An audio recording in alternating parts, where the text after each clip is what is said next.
Good evening, ladies and gentlemen. Tonight's broadcast is titled Clue, a Whodunnit at Hill House. We will be starting momentarily, but first, a warning. The content you are going to see tonight may shock you, and it is not for the faint of heart. There may be deceit, betrayal, lies, foul language, violence, and most certainly, murder.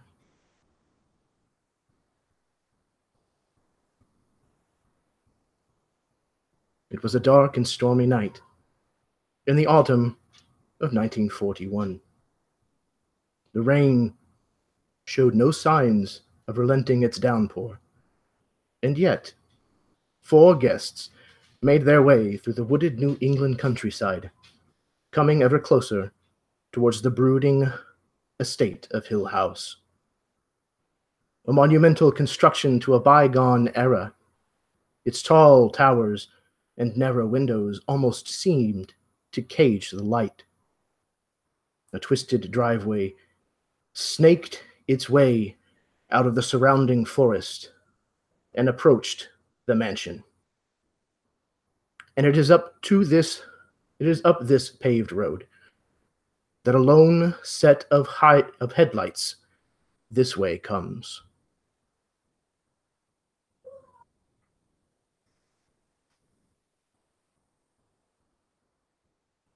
For tonight at Hill House,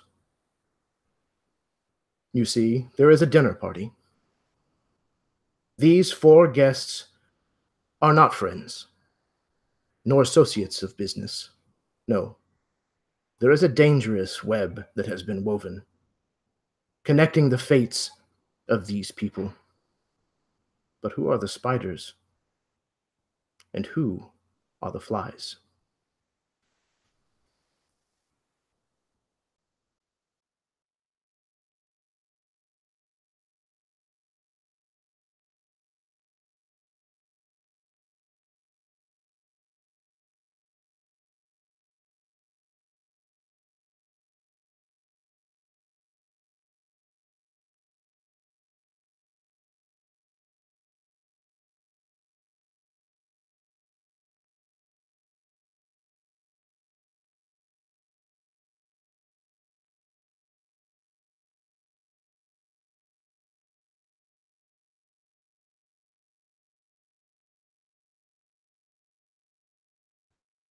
One moment.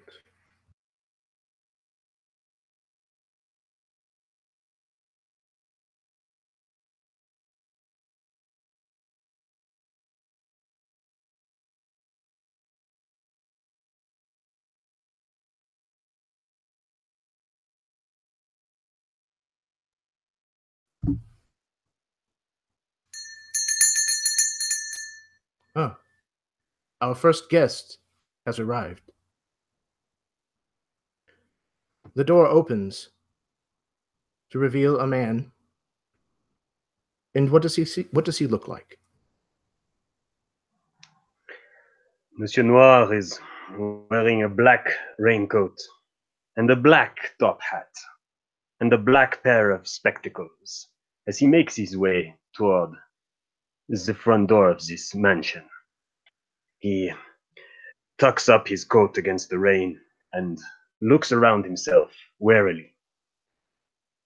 What a strange invitation. He reaches up to knock on the door, but before he does, he explodes into a fit of coughing. A small handkerchief appears from his pocket, and he wipes his mouth. Droplets of blood. He quickly returns the handkerchief to his pocket and knocks on the door.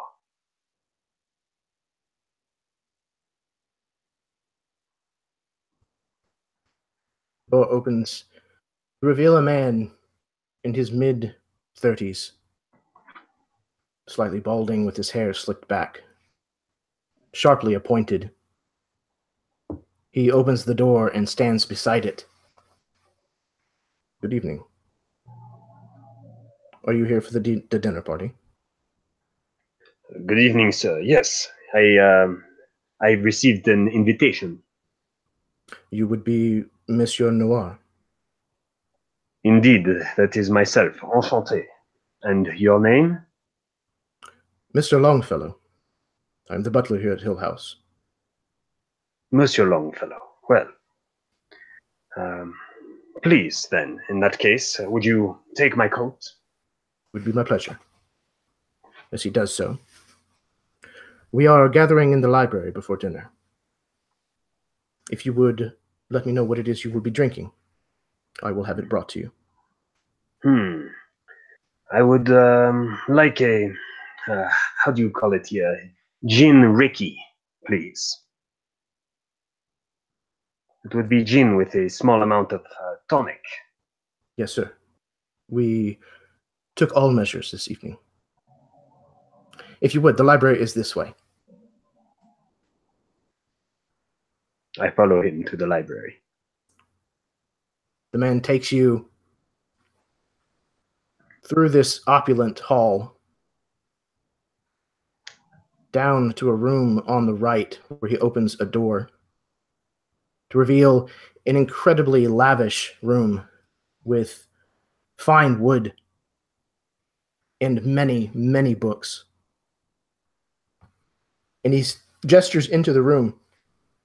And once you are inside, he turns and says, "We expect the other guests any moment.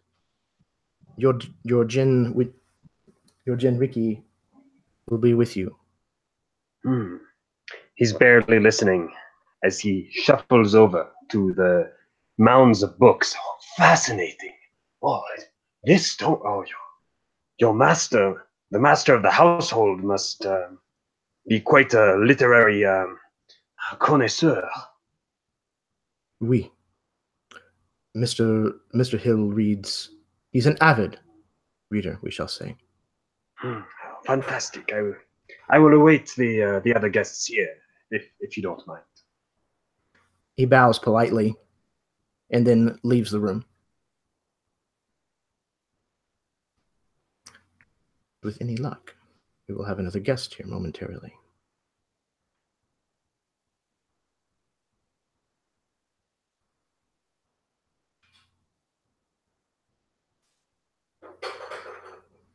Maybe.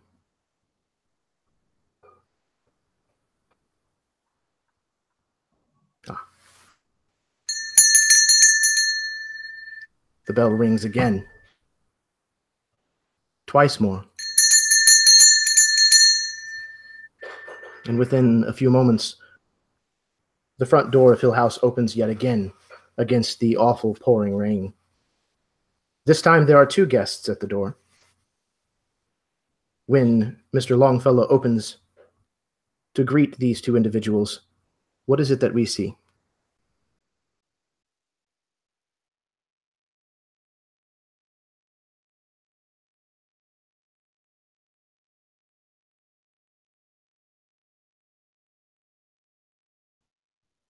Either one of you?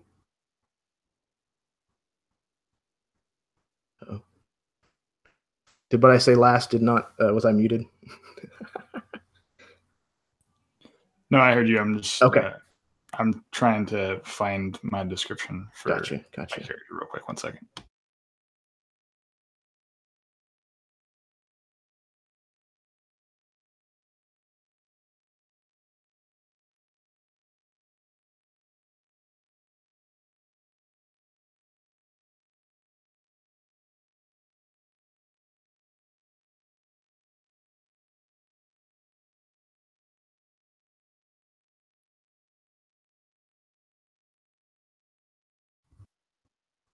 The lady that is standing beside him, perhaps. What do we see with her?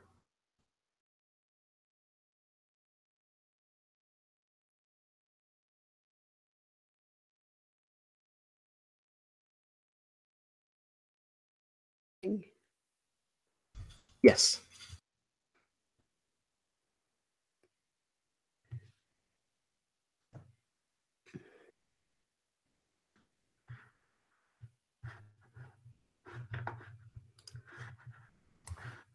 Good evening.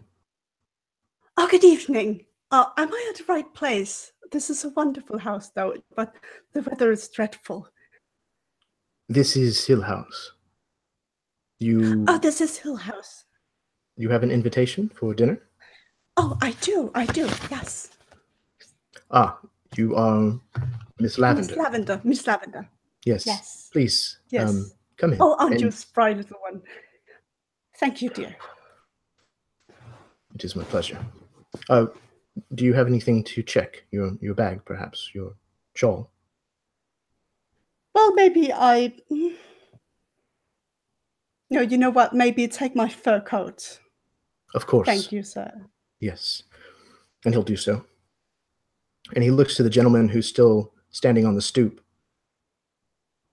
And you, sir? Oh, yeah, no, I'm sorry. It's been a long trip. You know what I'm saying? You see, a rather young man, sort of polished, wearing a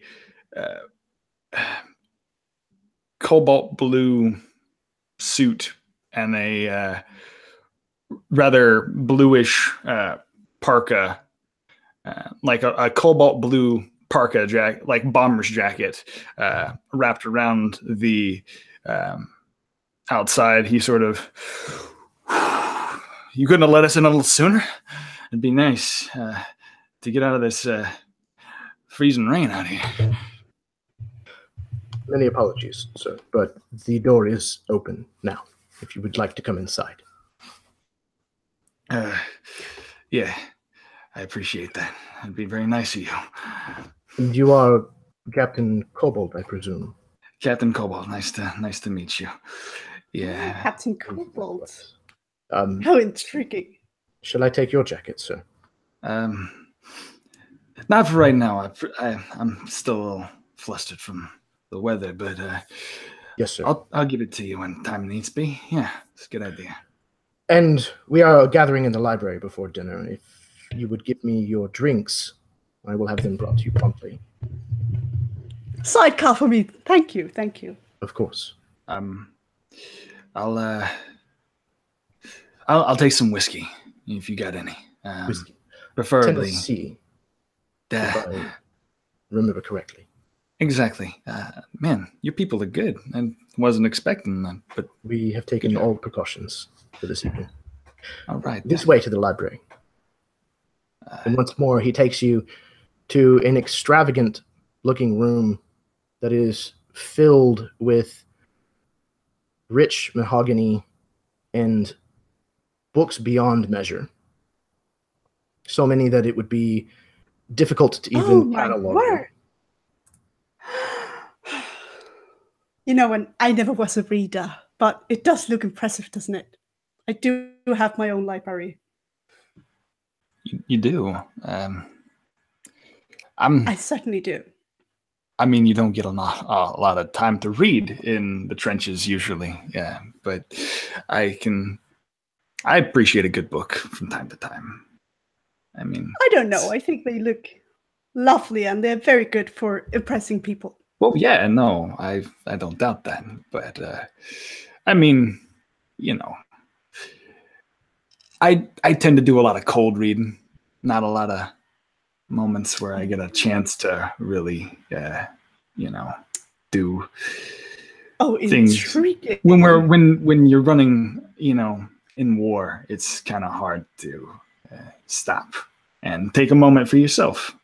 I don't think I could really take a moment for the trenches and stuff. You know, out of the trenches, out of the gunfire, and you notice like he's like rubbing his hands nervously, like he wasn't really expecting to be here.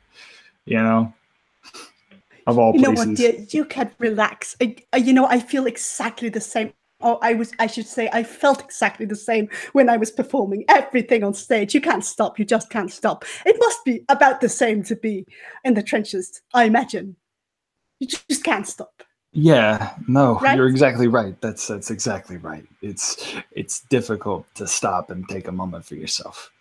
So, I mean, it is kind of nice to sort of take a moment to breathe and relax. A young woman Oh, yes. enters I do get a little restless, though. enters the library carrying a tray with 3 drinks upon it, which she delivers first to Monsieur Noir, and then secondly to Miss Lavender, and then Oh, third thank you, dear. to Captain Cobalt, who she freezes in front of, staring wide-eyed.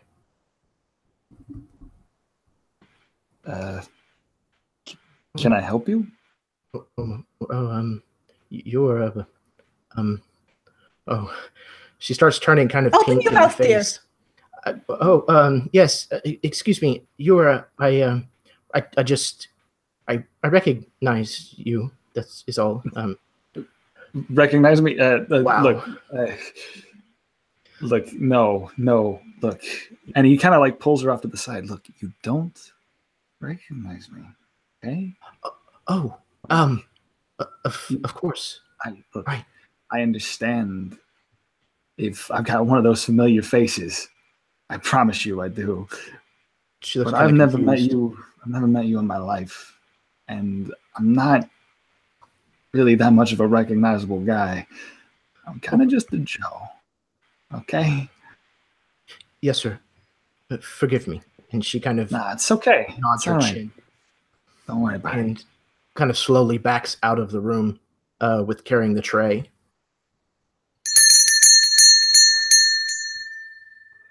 There's another ring from the front door. As anyone who looks can seize Longfellow making his way that direction once again. And as he opens the door, who is standing out on the porch? A smartly dressed, salt and pepper haired man who has an air of intelligence about him. Perhaps it's the glasses.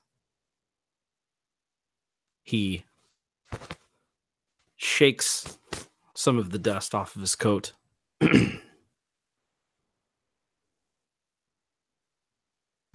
Well then, are you going to let me in? Of course, sir. Excuse me. May I take your jacket? Oh, certainly. Please feel free to take it. Here you are. Place it upon a hanger. And as he does so, he explains, the rest of the guests are waiting in the library for dinner. If you would certainly let me know what you'll be drinking, I will have it brought to you. Oh, most definitely.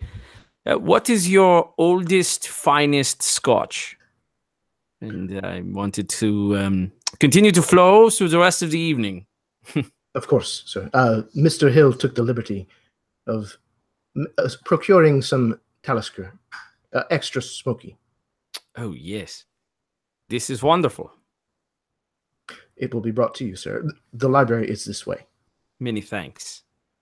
And he will take you once again down an opulent hallway to the rather extravagant room filled with books.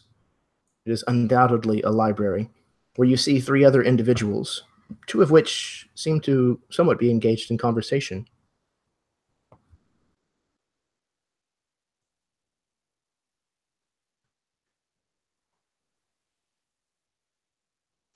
Well, good evening, everyone. Allow me to introduce myself. I am Professor Crimson. It is a pleasure to make your acquaintance. Welcome, Professor Quinston. And Miss Lavender, enchantée. Oh, charmed, I'm sure.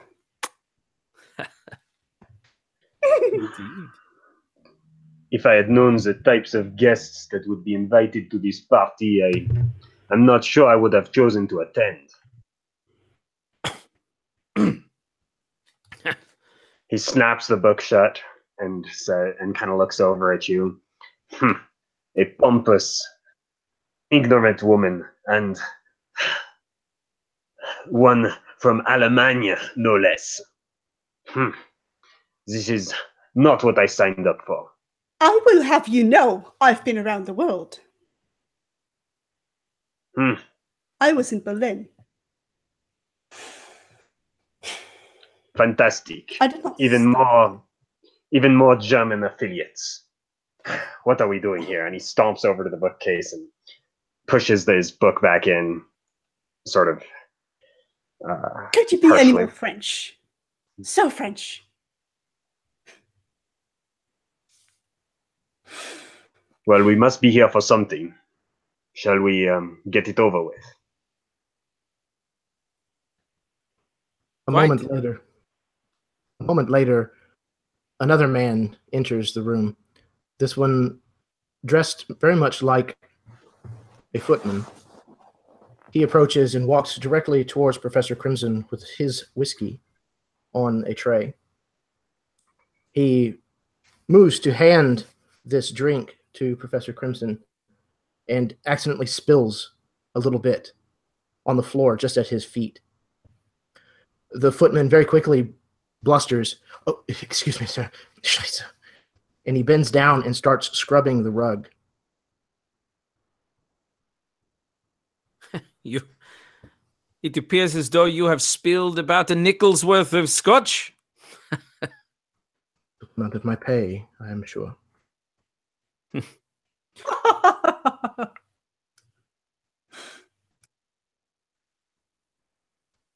At this time, each of you can open your envelope for scene 1.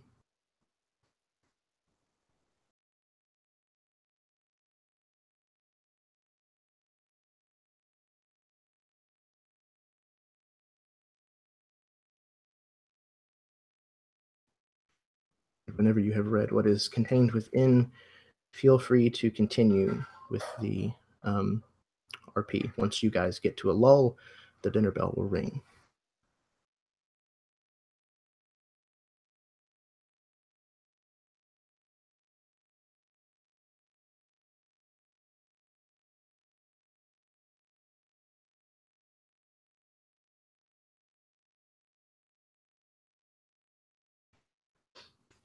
The drinks are kept flowing as often as you want. There are several people that are milling about, looking like they are working here in Hill House. It appears, at least for now, that you are the only 4 guests to arrive.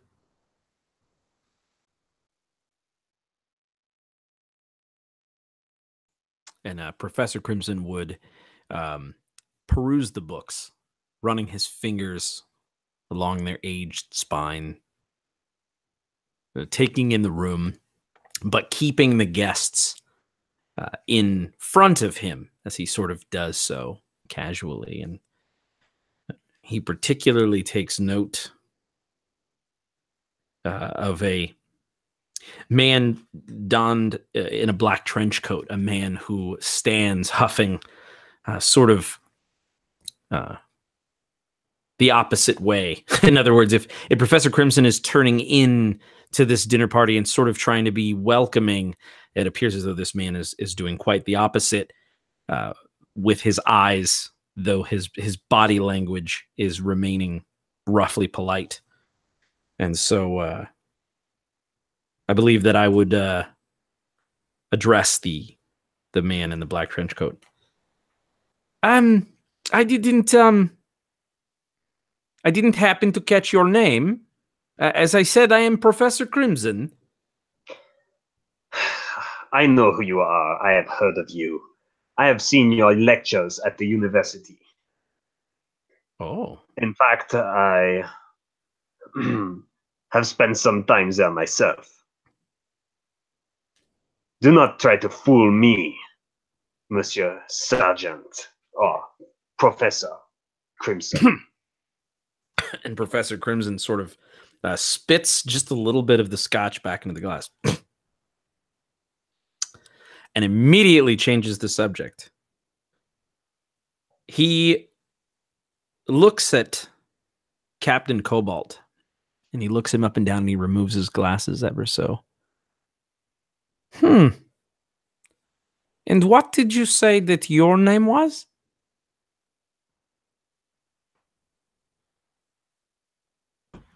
Yeah. Captain Cobalt. Nice to meet you, sir. And he like extends a hand out, but like cautiously, not knowing who you are. He's like apprehensive about meeting.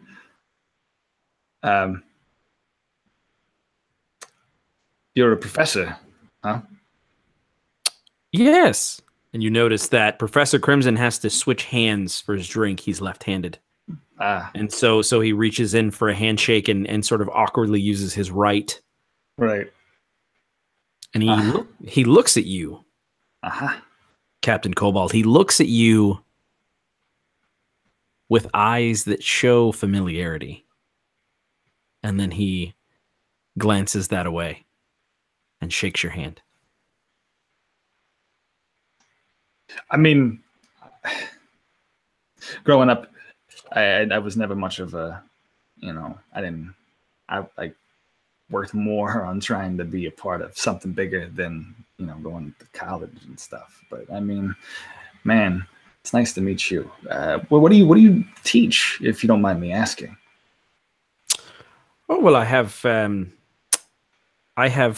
no tenure, so I teach various things. Philosophy is one of my very favorites. I've also been known to teach mathematics. The philosophy of invading other countries and killing people by masses, no doubt.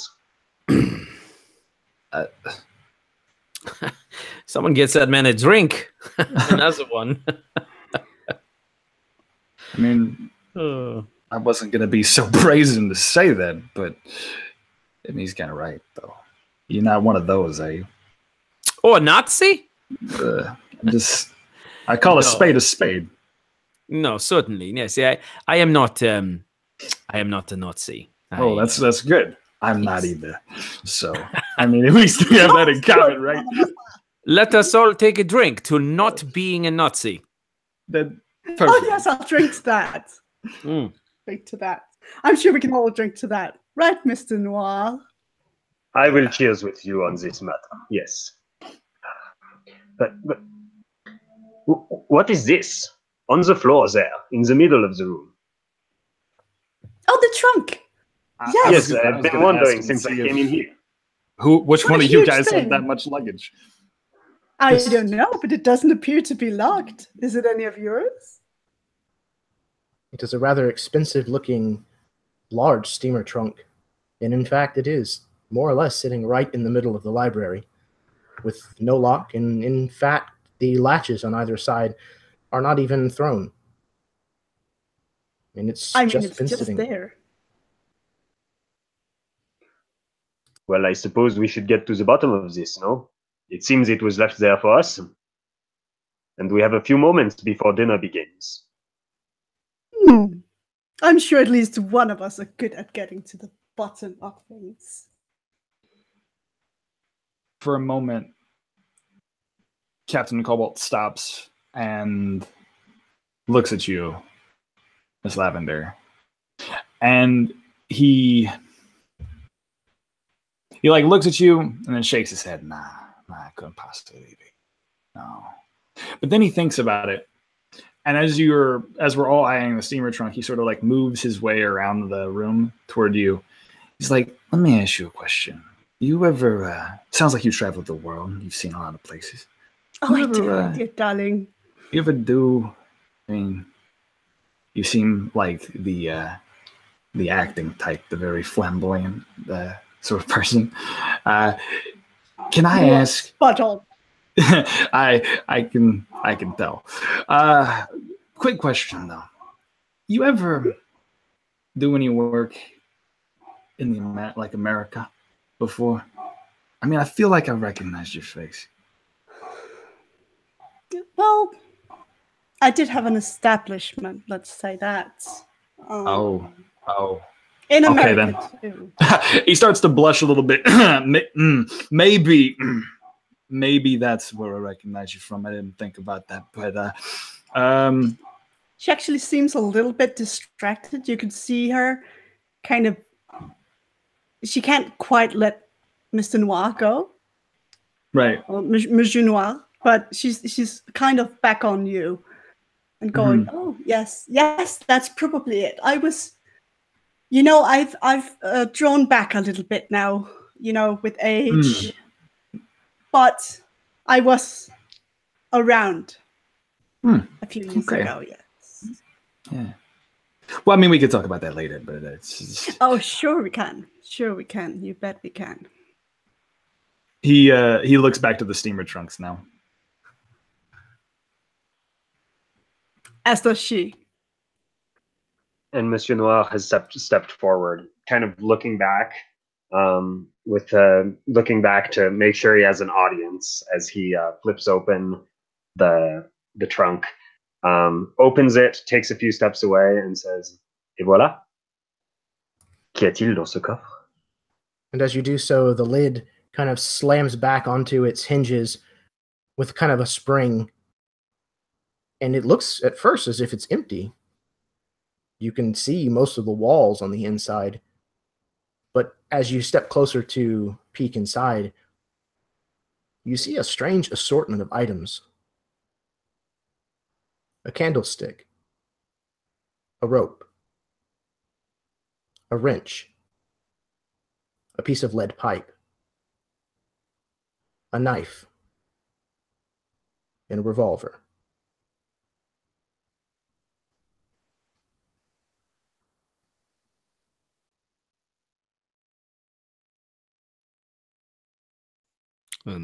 Professor Crimson, who has stayed in the periphery, and he watched Monsieur Noir pop this trunk theatrically, his cloak sort of, his trench coat flapping. And as Professor Crimson edges closer so that he can see what's inside, he says, "It must be some sort of clue."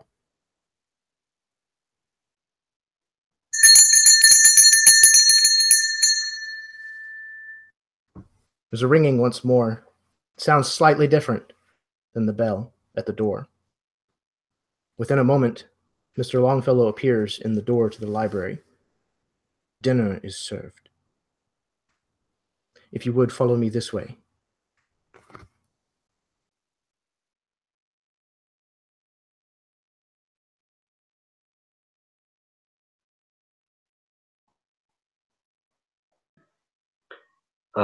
Monsieur Noir is going to keep his eyes just riveted on Professor Crimson and slam the chest shut with a loud bang, just like so that everybody would turn around at the noise. And he is just fixating Mr. Crimson, and he goes, "A clue. This is clearly a chest full of weapons."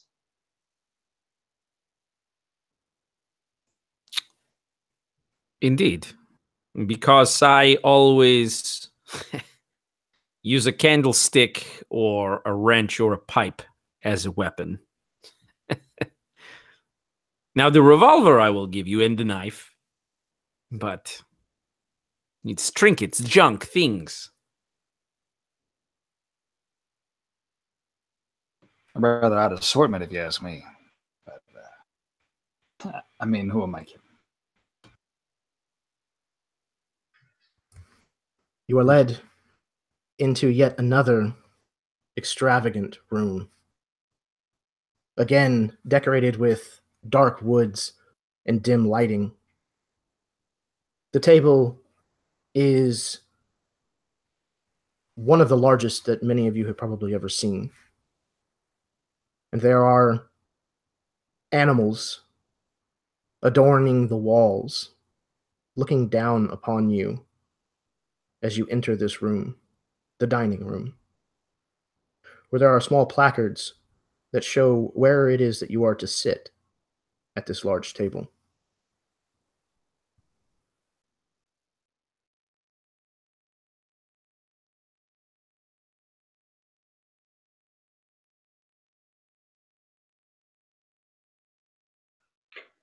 And where is our host, Monsieur Hill?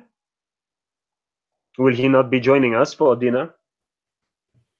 Surely he must be around here somewhere. Of course, he will be down momentarily. He does apologize, but he should not be very long.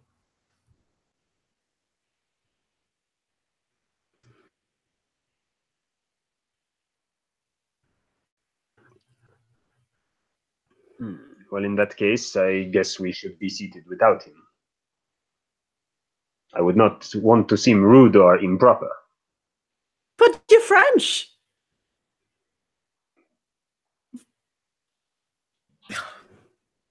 He kind of rolls his You know eyes what? and goes, I'll go and yes, first. all the French. We drink the wine, we sleep with women,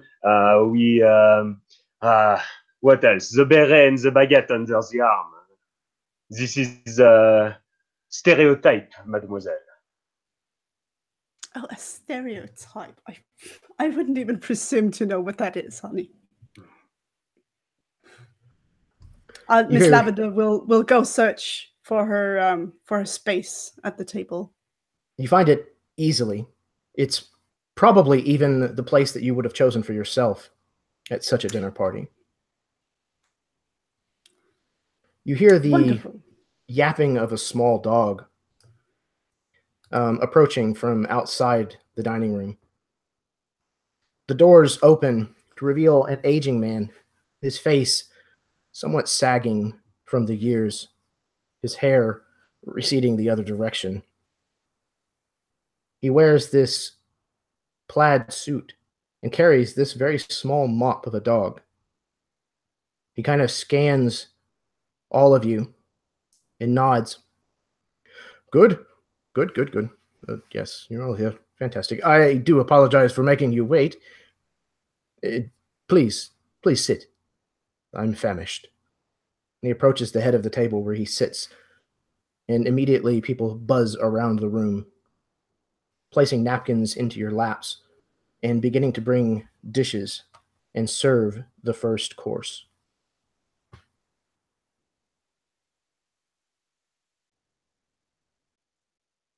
Did all of you have a safe trip to Hill House? The weather seems frightful. I mean, yeah, outside of the weather, it was peachy. Lovely. Absolutely. Just a New England fall. Exactly. Well, I do have my chauffeur, so it's good. Wonderful. Yes.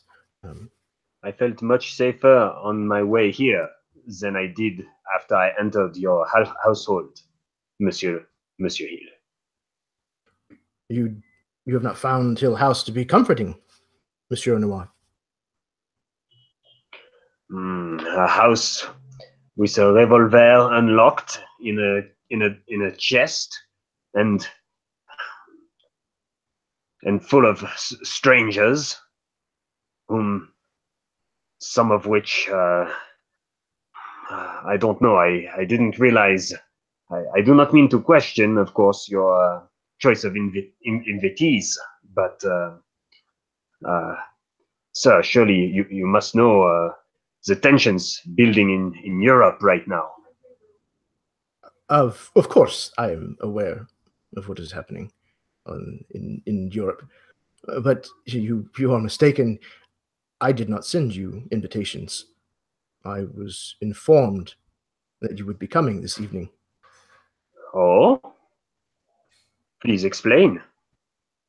Well, I was hoping that the four of you might have some answers. It was rather mysterious. Someone asked if there was anything that I needed to get off my chest, and that there were 4 people that were going to be arriving, and so I relented. Did this someone tell you his identity? No, I'm afraid not. It's not an unusual thing, a correspondence, if you will. But I don't want to bore you with all of that. Here's dinner. Let's eat, shall we?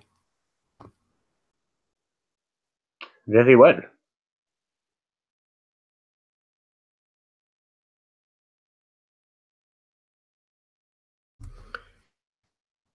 Each of you is served several courses of food, soup, some kind of roasted vegetables with pheasant.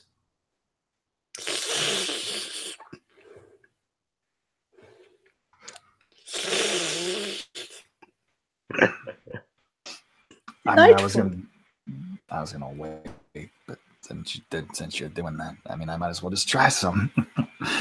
And he Oh, it's starts, very good. oh, it must be. And he like cautiously takes up the food. And I think actually one of the things that Captain Cobalt seems to be doing is he keeps looking around the room as the different courses come in and out. He's actually looking for the maid that had kind of froze before him earlier. He's kind of like keeping an eye on all the servers and everybody coming and going and back and forth. And you can see that his attention is definitely drawn from the table as he's like kind of picking and prodding at his food and not really digging in.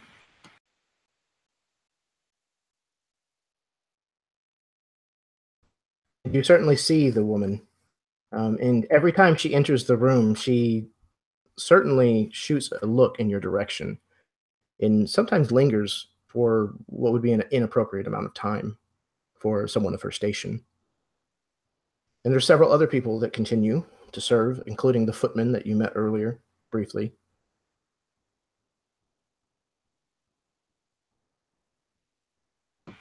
Right.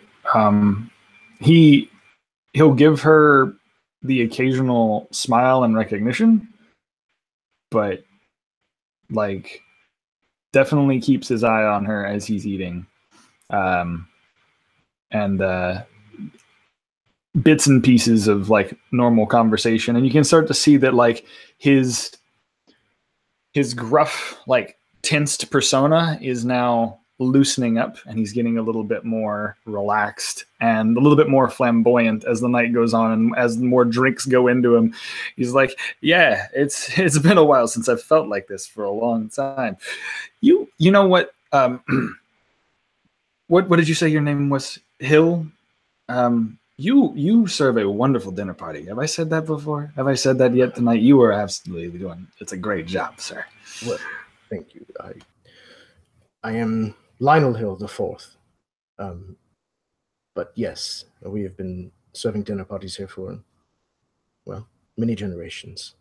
I certainly was not going to be one to break with tradition. Well, we're Monsieur- delighted to be invited. Oh, a rhyme. Did you hear that? I did. That was a really good play. So what about you, Monsieur Noir? I'm sorry, I haven't had much time to talk to you. What is it that you do, if you don't mind me asking? Well, I am a scientist of sorts. I've been living in New England for a few years now, and I work on scientific projects, some associated with the Hill family. I assume this was why I was getting an invitation. Mr. I Hill don't know seems why to, you all are here. Mr. Hill seems but- to sputter. Oh, do I know you?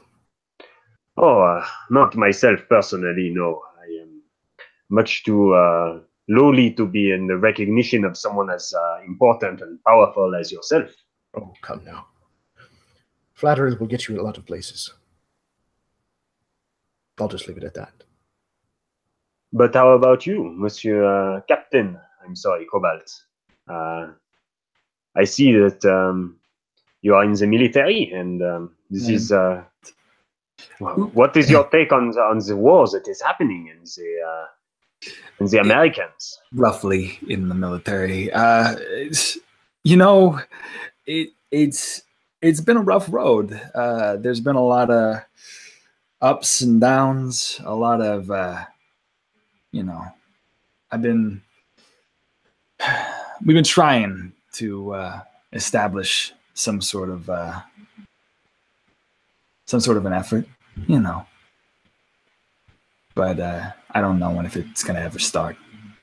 You know, I like to think that we're putting projects in place, that people are in the right places at the right time.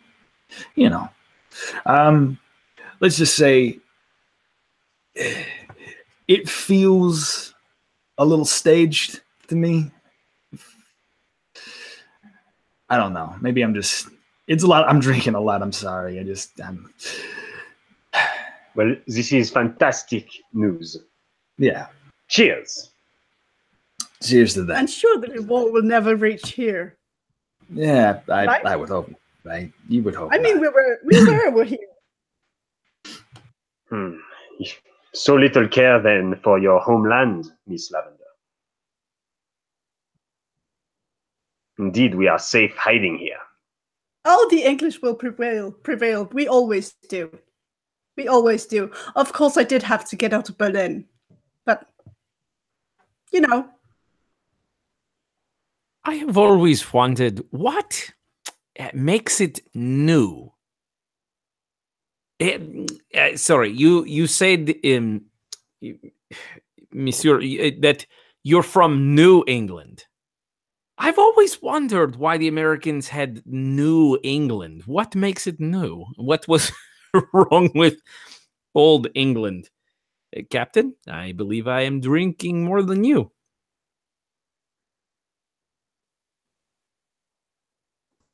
Suddenly, there is a scream from another place in the house. Everyone freezes where they were. Then there is a rush for the door leading back out into the hall. What has happened? Well, somewhat would have to go look. Who is that screaming? Miss Lavender will absolutely run for the door. She will tackle people to get first. He looks. Captain Cobalt looks flustered, but obviously it seems like all eyes are probably going to be on like him being the military man in the room, that he would be the one to go investigate. And he's like, yeah, sure, I'll go do that. That's fine. Don't worry. Nobody get up or anything. I'll go check. It's fine. You got it. You got this. Don't worry. You're fine. Just son of a bitch. Everyone, if you would, open your envelopes for scene 2. And when you have finished that, please roll on your die and let me know what you have.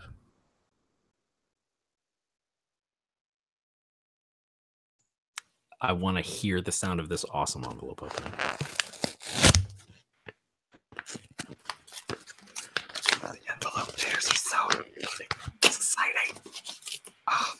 ASMR clue.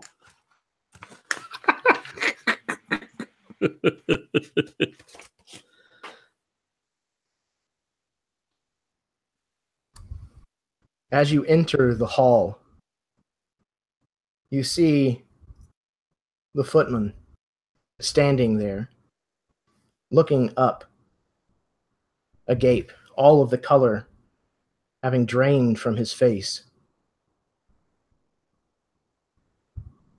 Up above him is the body of a woman, the head maid of the house, swinging from the end of a noose that has been tied to the banister of the floor above. Everyone who has gathered there is dumbstruck, just staring as her body gently sways back and forth.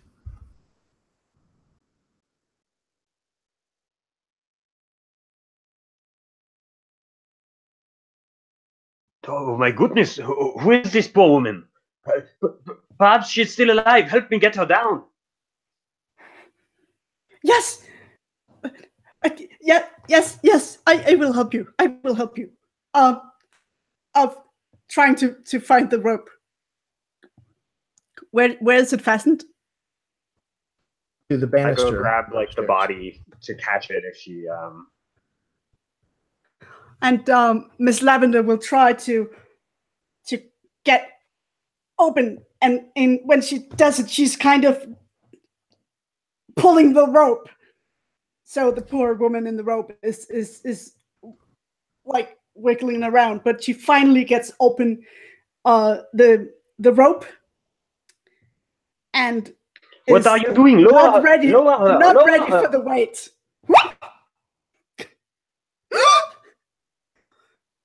Oh my goodness! I'm so sorry. Oh, so sorry, dear. Oh, is she fine? Is she alive? Is she alive? She's alive. She's alive, right? She's alive. The woman's body falls downward, landing on top of Monsieur Noir, possibly taking him to the ground with the unexpected weight. Yeah, and Monsieur Noir falls to the ground, and he's sort of writhing underneath her, trying to get out. Maybe, perhaps taking a bit longer than the keen eye would find normal to roll himself out from under this body, sort of like trying to get left, right, wrestling, wriggling, and finally shoving her off of him and patting himself down. This is horrible. Oh my goodness. And Professor Crimson would, as this is happening, sort of, approach and begin to sort of try to lift this woman and get you. And I think maybe for half a second, if you're okay with it, I lift her weight and you're still sort of wriggling. as you notice that like the captain is pretty much on the other side of the hall now, and he comes over and he's like, "Oh, what in the world what are you doing over here? You're making it worse. Jeez. Hold on. I got her head. You get her feet. All right, come on. Wait, just remember, it's like a trench carry. Okay. All right, come on. Oh, Jesus. Hold on. Oh, the poor thing. Oh, my nail. Don't drop her head. Jesus. Oh my God. This is all right. Okay. Now, put it down, and we'll check. All right. All right. You can. Let's check a pulse, okay? I'm gonna check her pulse. Everything's gonna be fine. I'm gonna see if she's alive. He pulls the noose off of the neck and like hands it over to Noir. All right.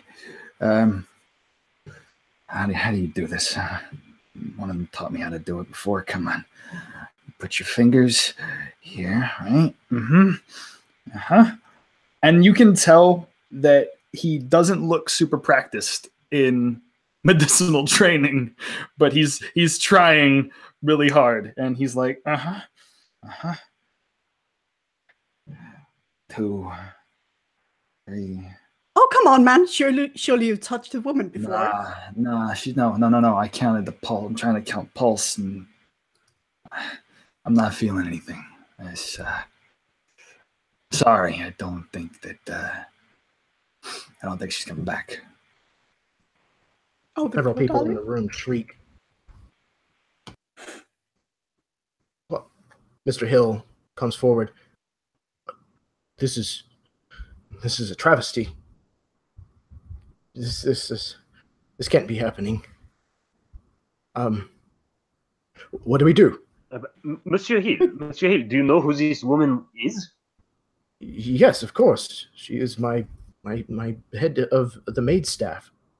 Her name is, well, I suppose it was Mrs. Wally. Mrs. Wally, the head of your maid staff? Yes, that's correct. Who would have wanted her dead in like this? My God. I don't understand. We must find out. We must find out right now.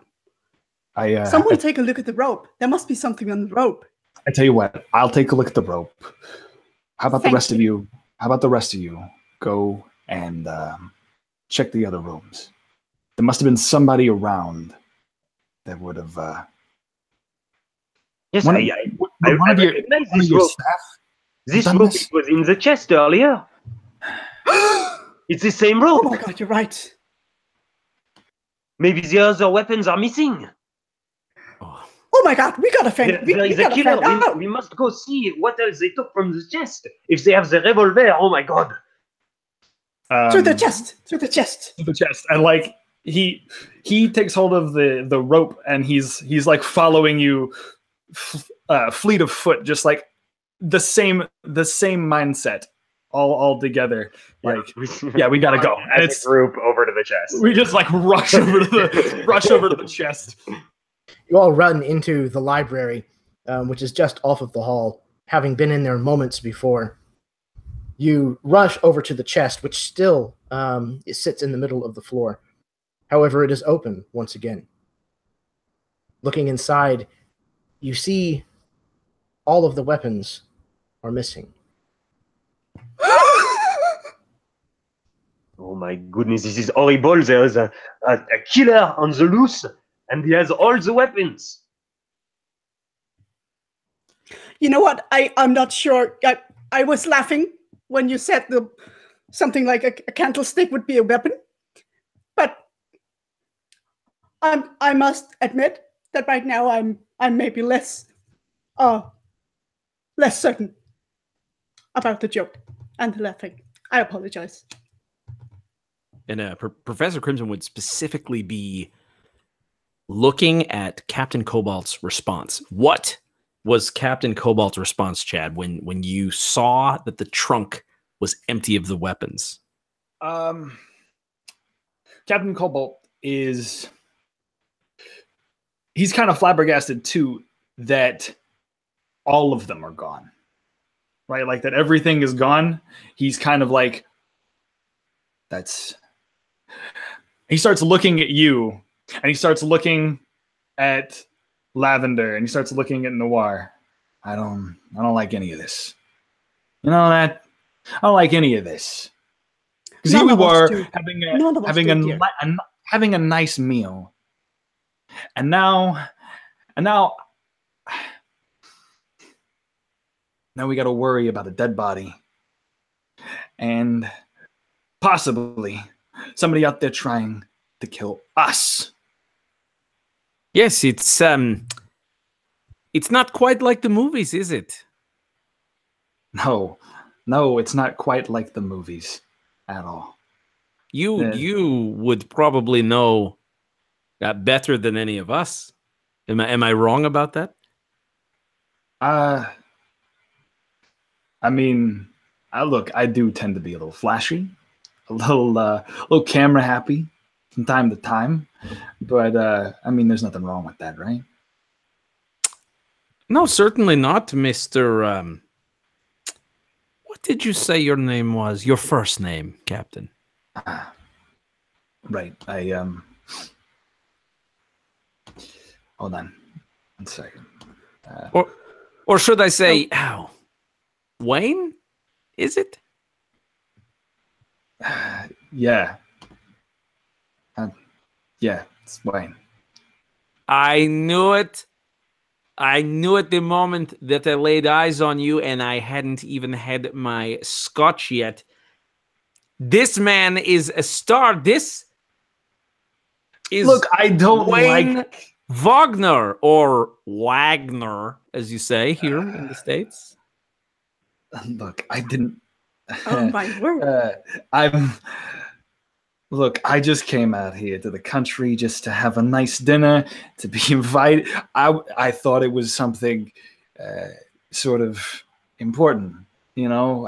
I wanted to keep everything low key. Last thing you want to do is be flashy, be a flash in the pan. You come to people's houses. I was just trying to be modest. That was it. Certainly, yes. But I mean, you called me out, so yeah, no. It's because I'm a fan of your films. Bang bang!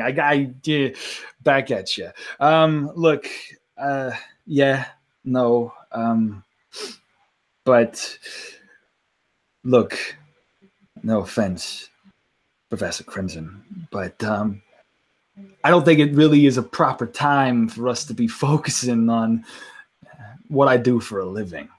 You know what I mean? Fair Everybody's enough. on edge. Yes, Certainly fair not. enough. Fair Certainly enough. not. I think we should continue to look for clues. We have no idea if this mystery killer is after any of us. Nope. We could all be in grave danger. We absolutely positively could. You're absolutely right. I will Monsieur look behind Hill, the couch. if you don't mind answering a few questions. You said that this Miss Wally was the head of your maid staff. But when this horrible event happened, the four of us and you and a few other people, we were all eating dinner. So it could not have been us. But how many other people are part of your staff? Are we looking at 10 people that could all be the murderer? Or can we narrow it down to 4 or 5? There's, forgive me, there's several people in the house, probably close to a dozen. Oh my goodness, 12 people. I know you said that we were all together, but several people have been to the restroom and for smoking.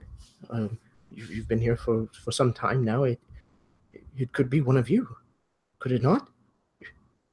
I'm awfully fearful of my life. You understand? I do understand. I feel the exact same way. It could be any of you. One of the other members of the household calls out from the hallway. Come! Look here!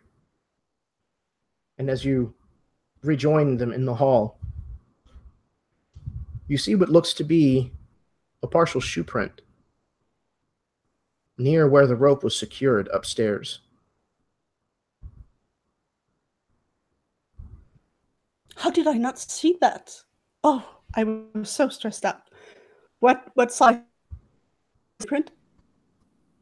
Looking at it, trying to guess, it's definitely a man's shoe, a dress shoe from the look of it.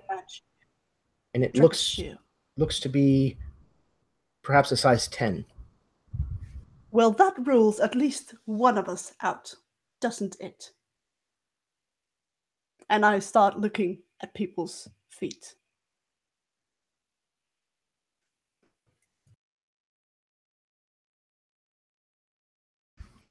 It looks like several of the men are wearing dress shoes. Many of the people who work on the staff. Mr. Hill himself is not wearing dress shoes. But two of the men who are your guests or your other guests at the house this evening are also wearing dress shoes.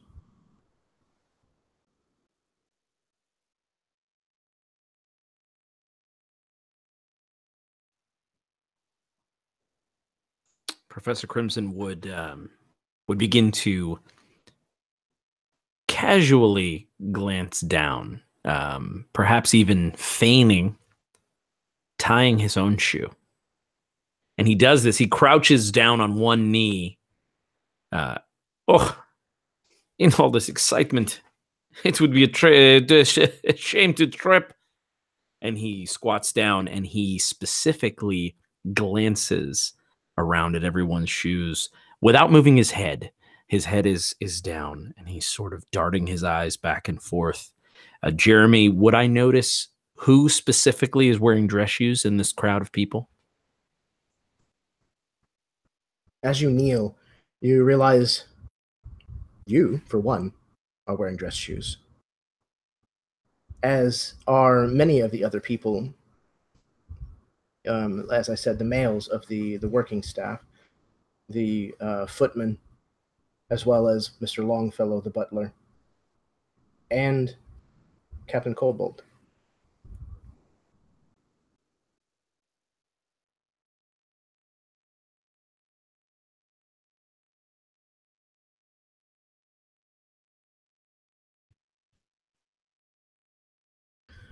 Mr. Longfellow, taking a look at the body kind of lying on the floor, somewhat unceremonious, says, if perhaps we should adjourn to the library. I think that would be best for now. I mean, we don't want to be around the dead for long, right? Am I right? It would I think that is a good idea, but I need a smoke after all this excitement. Of course. The lounge, if you would, sir. And it's just this way up the stairs. Well, surely there's a phone here. We could call the police. We should call the police, right? I go upstairs to the lounge to take a smoke. Unfortunately, Miss Lavender, the phones have been disconnected. The storm. Of course they have. Of course they have. We could do this ourselves. I mean, of course we have some very, very brave and very smart men here. I'm sure we can. Would you like to lie down? Out of this. Like, you know what? I rather think I would. Right this way, please. He kind of takes you over to a leather couch in the library, and will kind of let you recline there, if you'd like. And as all of this is going on, as Monsieur Noir takes a smoke, and as Miss Lavender takes leave for a rest, I want to glance around for anything that would seem out of the ordinary, which sounds strange in such a setting that is so not ordinary so far, but perhaps the placement of the rope, perhaps trying to see the strength it would take to hoist someone over the railing, or the angle of it, anything, any sort of clues or things that would be out of place, or perhaps too in place. As you move about, you notice the same partial shoe print upstairs where the rope was secured. And looking at the rest of the things that were involved, the banister, the rope itself, judging how difficult it must have been, your expert opinion, if you wish to call it that, would be that someone has covered their tracks almost successfully. You know that it would take a fair amount of weight, or she could have simply been pushed over the banister once the rope had been secured. But how to tie one of these things, slip it around someone's neck, and push them over the edge in a matter of seconds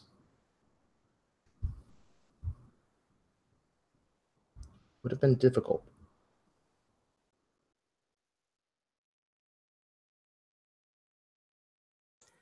Has anyone moved the body? I know that they were talking about possibly doing that. I missed if they did get to it.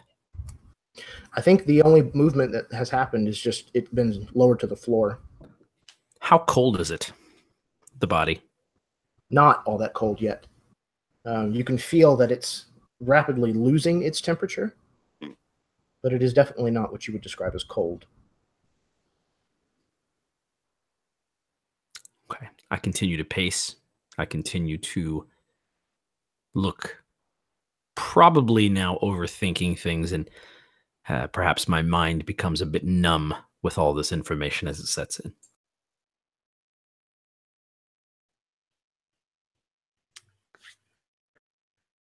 As Professor Crimson is having a look closer to the murder scene, Miss Lavender will look around, make sure when she's alone, and she will get up from the couch, perfectly fine, and have a look around the steam trunk and see if she can glance any clues from around that.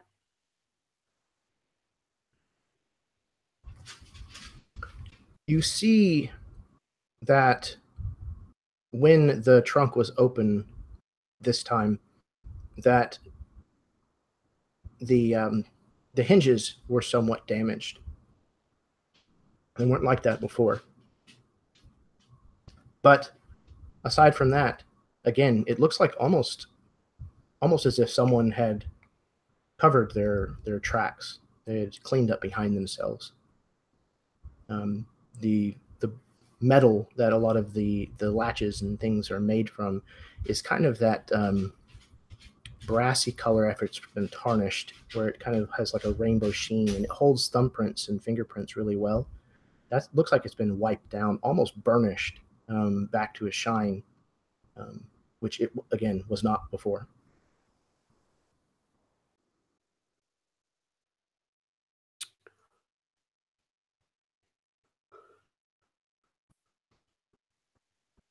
You hear another scream from elsewhere in the house. This one sounding like it came from the billiard room.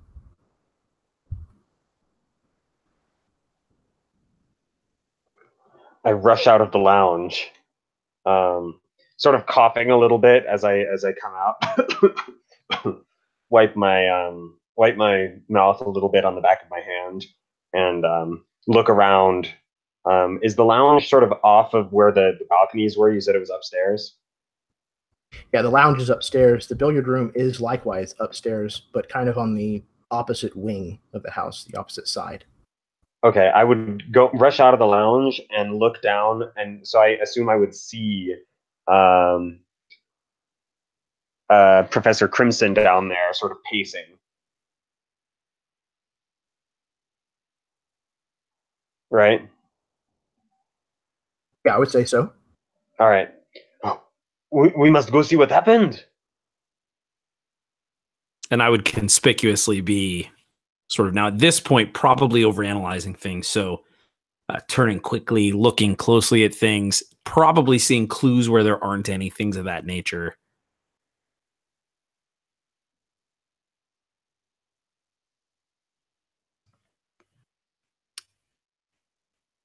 Well, Miss come on. Lavender And I runs rush out over and joins to the billiard. Professor Crimson.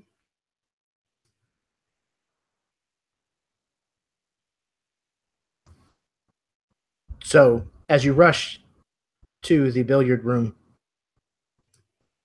you come into the door, throw it open. Once again, a lavishly appointed room with opulent furniture. But on top of the billiard table is another body, slumped forward, face down in a pool of blood that has already reached 2 of the pockets. It is the footman.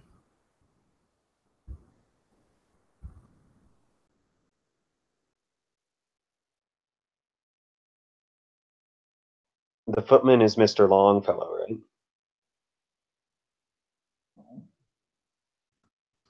Mr. Longfellow is the butler, so he would be above the footman I'm sorry. here. It's okay. This is Mr. Ferguson. Oh my word. This can't be happening. What happened to the poor chap? Everyone, if you could, please open your envelopes for scene 3 and roll your dice once more.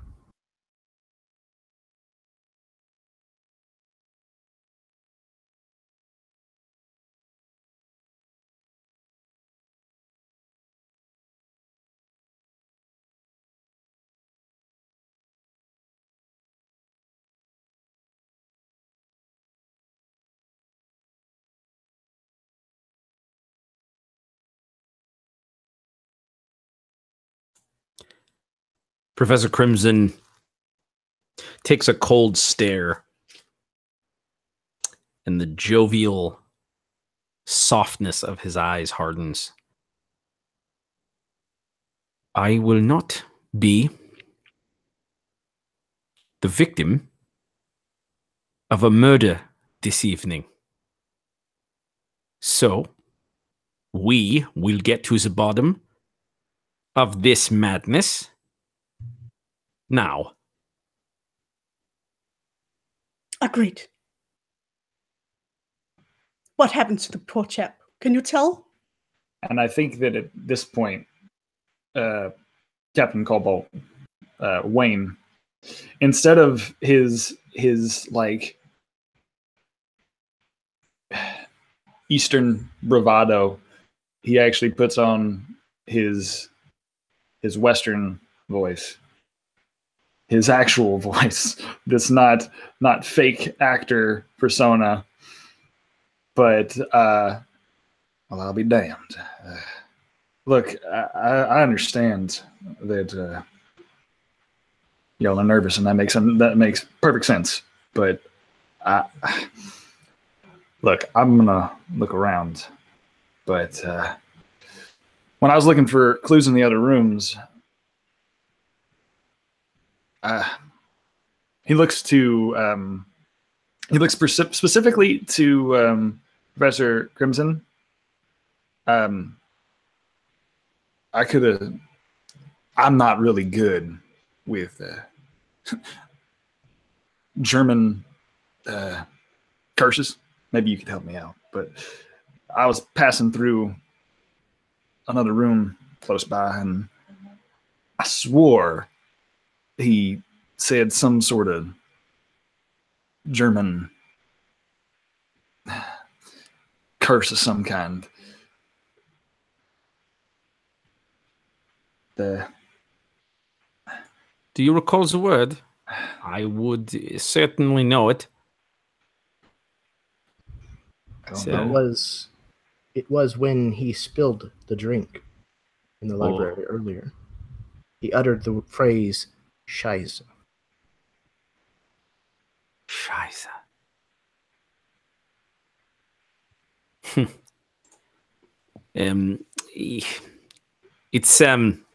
It's the word.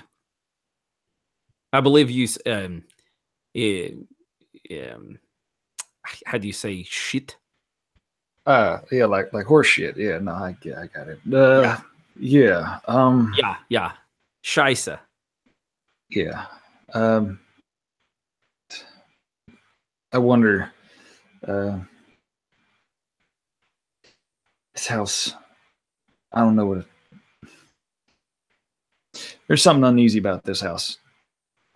He like looks around to see if like Mr. Hill is here. Mr. Hill, how many? Don't take any offense to this, but how many Germans did you hire? Germans. I too would like to know. There are no Germans working here, to my knowledge. Well, then, I mean, if you didn't know, yeah. What are you implying? We're implying that this Arschloch, what do you say, the whole of an ass, was a German. The word Scheiße slips from the tongue of anyone who is German. See, it's as if you say damn or hell. And when he spills his drink, he said Scheiße. This is not something one would say as a reaction to spilling a drink, you see. It was impetuous. It was something that came from the memory, not something that was thought of in the moment. Am I making sense to you? Professor Crimson, you are very quick to call this guy whole of ass when he has just been the victim of a terrible murder. Perhaps he could have been a simple defector or something like that. You would understand such a thing, wouldn't you? Or are you trying to imply that you Germans are all the same? What is it, darling? What happened? It's bloody. It's oh dear. I got my fingers all over it. She holds out a large pipe wrench that is covered in blood and brain matter. And it roughly matches the size of the caved-in spot on the back of Mr. Ferguson's skull. I gingerly hand her a nearby bucket from the billiard room somewhere, probably for ashes and like here if you need, ma'am.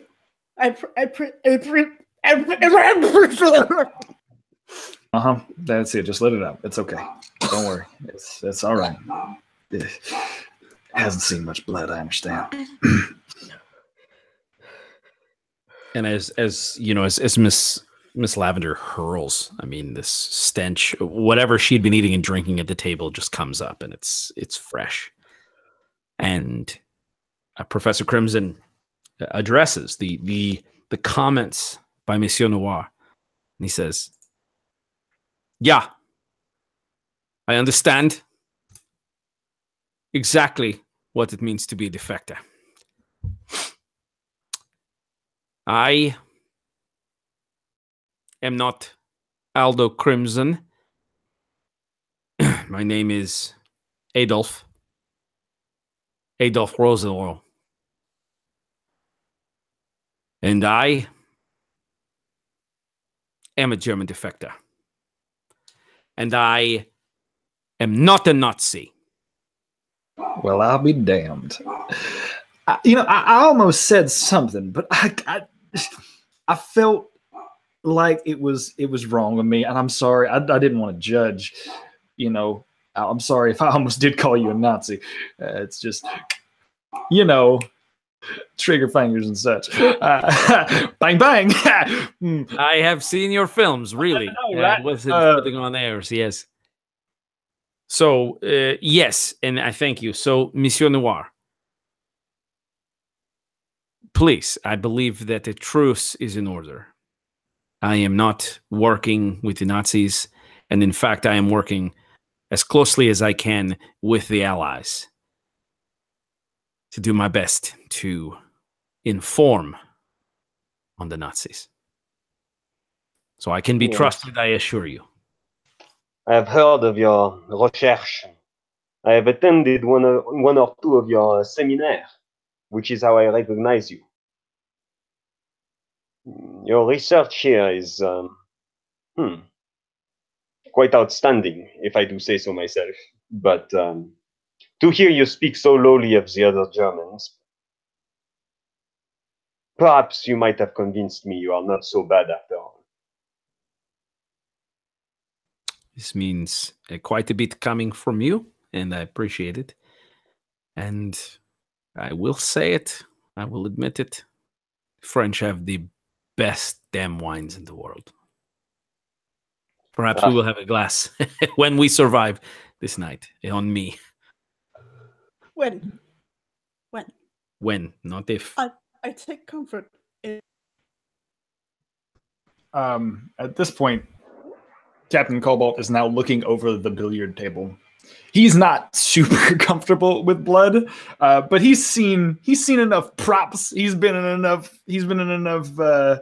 films to know gore and kind of handle it a little bit. He props himself up over the table and like looks at the head wound and sort of like tilts the head to the side. Yeah.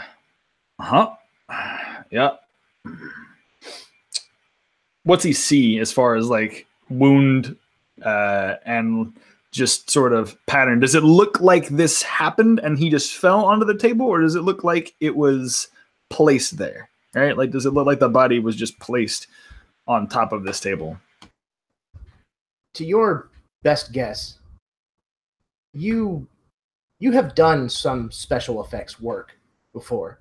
Maybe it was before you got an actual gig on camera, or it's early enough in movie making that maybe you were just pulling double duty. But you've done some special effects and things before, and your training, for lack of a better term, makes you believe that he had fallen onto the table before he was struck, and that when he was struck, it was done from the right-hand side.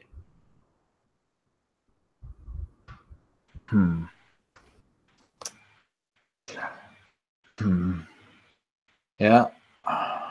Yeah. That can't be good.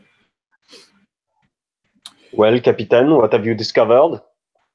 Well, With your let's see here. Hold on. Let's see here. Yeah. Yeah. I see. I'm a lefty myself, but anybody who was going to strike that hard, they didn't come at him. He didn't fall here, and they didn't come at him from that side. No, they would have struck him from the right. With that much force, they gotta have a good right hand swing. You know what I'm saying? Can't necessarily be cold clocking somebody like that. If you Oh, it does look rather forceful, doesn't it? yeah. But I can't imagine the he strength. Somebody look. He had to have been dropped here and then struck, though. That's not, you don't look at that. Like, he either fell into the table or he had to have been struck afterwards. You don't make a spray like that without proper timing and planning. Are you certain? I mean, look, all I've ever had was shit. I'll be honest now. All I've ever had is sort of minor special effects trainings, and I'm no doctor, but I've slung a bat or two in my day against a, compadre on the set, if you know what I mean. Miss Lavender, it's gonna be okay. All right. Look, avert your eyes. Avert your eyes. I understand. It's hard to see.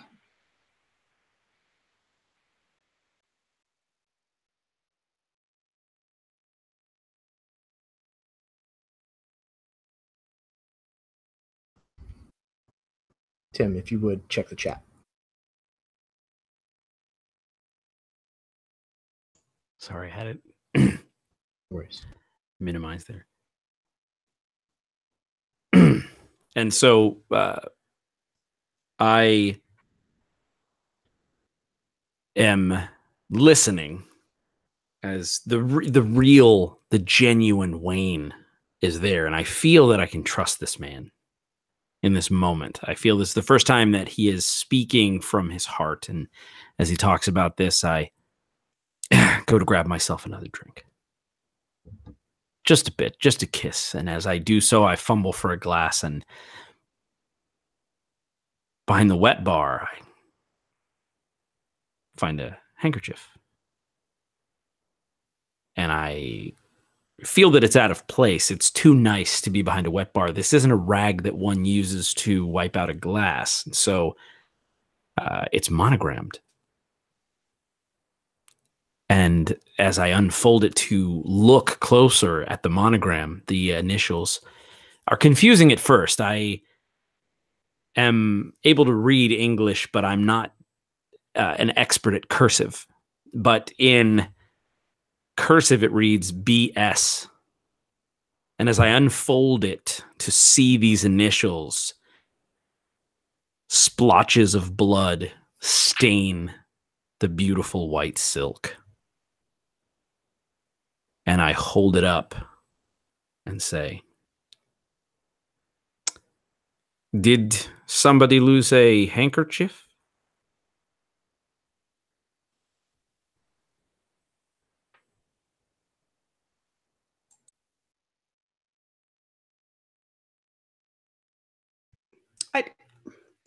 I'm not sure. What does it say? Simply the initials. It is a letter B and a letter S. which, if I understand your colloquialisms, is fitting. That's true. I thought it was mine for a second. It's not. BS. This is not mine. I have no use for. In fact, mine is here. And he pulls out his handkerchief, and you would notice on his own handkerchief that there are a few spatters of blood. This is mine. See, this is not. That does seem rather bloody, though. What's telling? Yes. Yes. A bit of blood. Just when I blow my nose, it is not. And he gets sort of a cough, and you see a few more speckles of blood exit actually his mouth as he wipes it from his face with the handkerchief. Oh, you poor darling. I'm sorry. I didn't mean to. You came out here all infected? You came out to a house party infected. Look, if you're spitting up blood, and he like gingerly moves Miss Lavender off to the side. I'm pretty sure we should probably leave you quarantined in a room there, son. No offense, but that's not you for the best. Alone in the room. Thank you so much. You want me to? You're trying to get me alone so you can murder me. Hey, no murder here. All right, no. I'm more concerned for the rest of our health and safety. All right. It's nothing. In my line of work, you expose yourself to risk. This is the way it is. Mm-hmm. I see. I think at that point, Captain Cobalt or Wayne begins to like mosey over to the wet bar. He kind of looks over to Crimson, whispers something. So, I mean, it's you and me. Right? I feel like I know you now. I feel like we're compadres, right? Rather convenient when you say that. I mean, there's a bloody handkerchief here. Mr. Black and White over here. He tends to have a bloody handkerchief himself. I mean, maybe it's a coincidence. Maybe I'm writing home something, but I'd say we keep an eye on this one. Yes, most definitely. I mean, we certainly need to keep an eye. There are two things immediately that spring to mind. The first is that a gentleman such as himself would not carry more than one handkerchief, I don't think. Secondly, he is showing signs of consumption, or as it is being called in some studies, tuberculosis. And so it's very possible that he is ill. But I don't disagree with you that we need to keep an eye on him. Yeah. Cobalt nods. And I think at that point he like pulls a bottle of whiskey from behind the wet bar, pours himself a small drink. Cheers to that. Drinks it up, and then like continues to move around the billiard room, searching for clues as it is. Is there anything else that like stands out in this room, Jeremy? Likewise to the previous murder scene, it looks as though the killer attempted to cover their tracks. Obviously a little less successful this time. You found the handkerchief. You were able to tell that it looked as though it was a strike from the right-hand side. And you found the bloodied wrench. doesn't seem to be anything else that's out of place here in the billiard room. So this killer, he was wearing dress shoes, and he is right-handed. For now, that's all we know about him. Well, no, I mean, says that when I ran out of the lounge to see what was happening, I saw Adolf.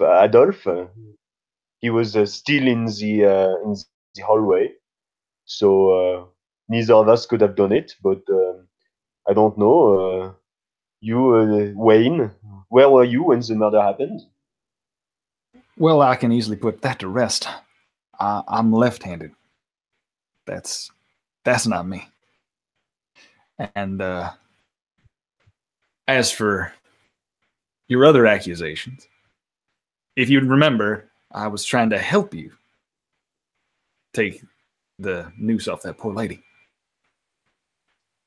Miss Lavender, having had an eye on Captain Coble's shoes earlier, takes a glass and throws it at him to see how he catches it. If he does. If he throws it if she throws it at him, it's like he's back on set, and it's more or less, it's not a instant grab because no stunt is ever timed that well, but he definitely tries to reach for it with his left hand, and it goes against the wall as I'm if it so was sorry. just. I'm so No. sorry. I had to check. No, fair enough. I'm so sorry. Darling, I get it. forgive me. I get it, but you just wasted a very, very good batch of alcohol there, darling. It's not. Oh, I'll pay for a new one. Well, you shouldn't have to pay for anything. Hopefully, Hill's paying for all of it. Speaking of, where is this Hill? Kind of standing at the doorway, holding this small dog, kind of almost petrified. The shattering of the glass kind of seems to somewhat bring him to. Yes, I'm here. Don't trouble yourself with the mess. It will be cleaned. Yes, the mess is the least thing that we are troubling ourselves with. And as the glass sort of like shattered, I sort of jarred as well. And I think that my left hand errantly sort of grabbed just a reflex action. And I think that what happens is that one of the iron posts in the fireplace jars. And as it scrapes the stone, it kind of... And I realize that this iron post in the fireplace is actually loose. And as Mr. Hill speaks, I sort of look down at it inquisitively. He looks over at it, and the noise kind of drawing his attention. This house has many secrets. Go ahead. Pull the post.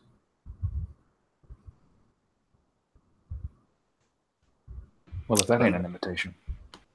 And Professor Crimson sort of looks around at his companions. And I think he specifically would look to Monsieur Noir as sort of the nod of, do you think this is a good idea?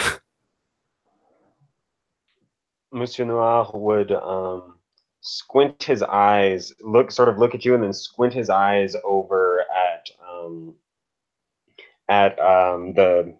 the Mr. Hill, and then sort of look back at you and raise an eyebrow, like, this guy seems fishy, and then like slowly nod. And then I would take the last of this very expensive scotch that I'd poured myself, and as one would know, you don't shoot scotch. Scotch is a drink to be sipped, enjoyed, and tasted. But Mr. Professor Crimson, and he just, in one motion, pulls on the loose iron post in the fireplace. And as you do so, there is a scraping of stone, as the fireplace itself kind of comes loose and then swivels 90 degrees, revealing a hidden passage. That is where we are taking our intermission this evening. So everyone, go ahead and take 5 to 10 minutes, refill your drinks, go to the bathroom. Thank you very, very much for anybody who is tuning in this evening, or for anyone who may be watching this later on. And thank you so far to my 4 fantastic players. Hang tight. We will be right back, and we will finish up this evening of murder.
I have returned.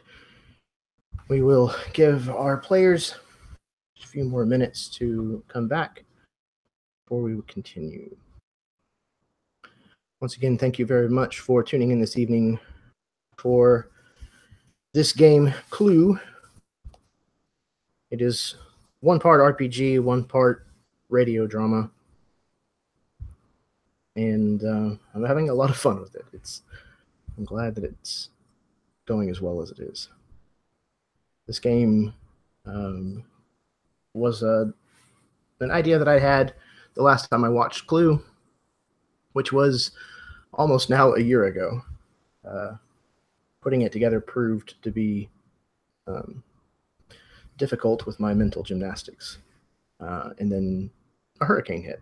So it kind of postponed things for a while.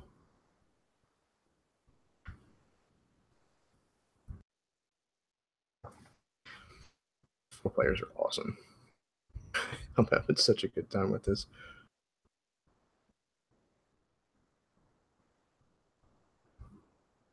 Looks like we've got several people watching. We've had around 6 to 10 so far this evening, so that's really awesome.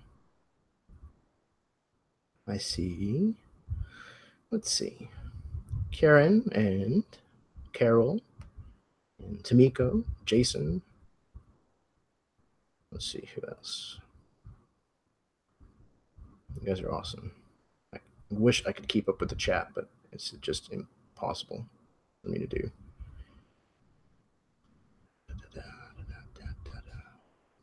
Oh, Nick Dawson. Hello, Nick.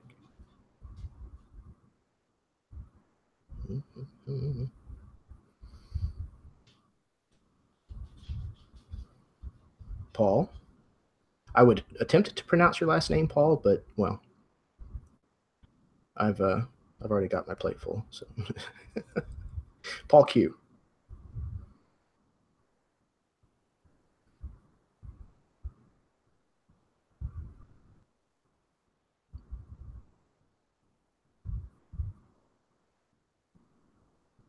Cool, cool.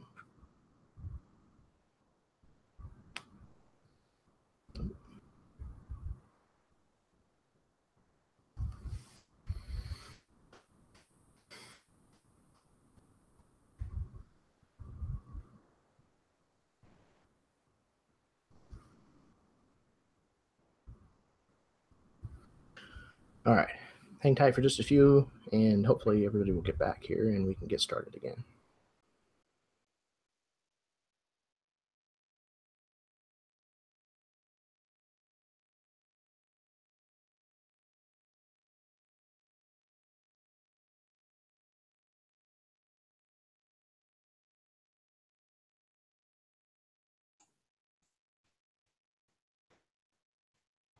Hey, everybody. I'm back. Welcome back. Hi, friend. Hi. Hi, friend. How you doing? Doing awesome, man. Dude, goddamn, this is a good game. I love It this really- thing. This is super cool, man. This is really awesome. So cool. Oh my god. I loved the spoon slurping. That was perfect. Yeah, God, that was too good. I can't believe you had a spoon like ready to do that. That was awesome. That's so good.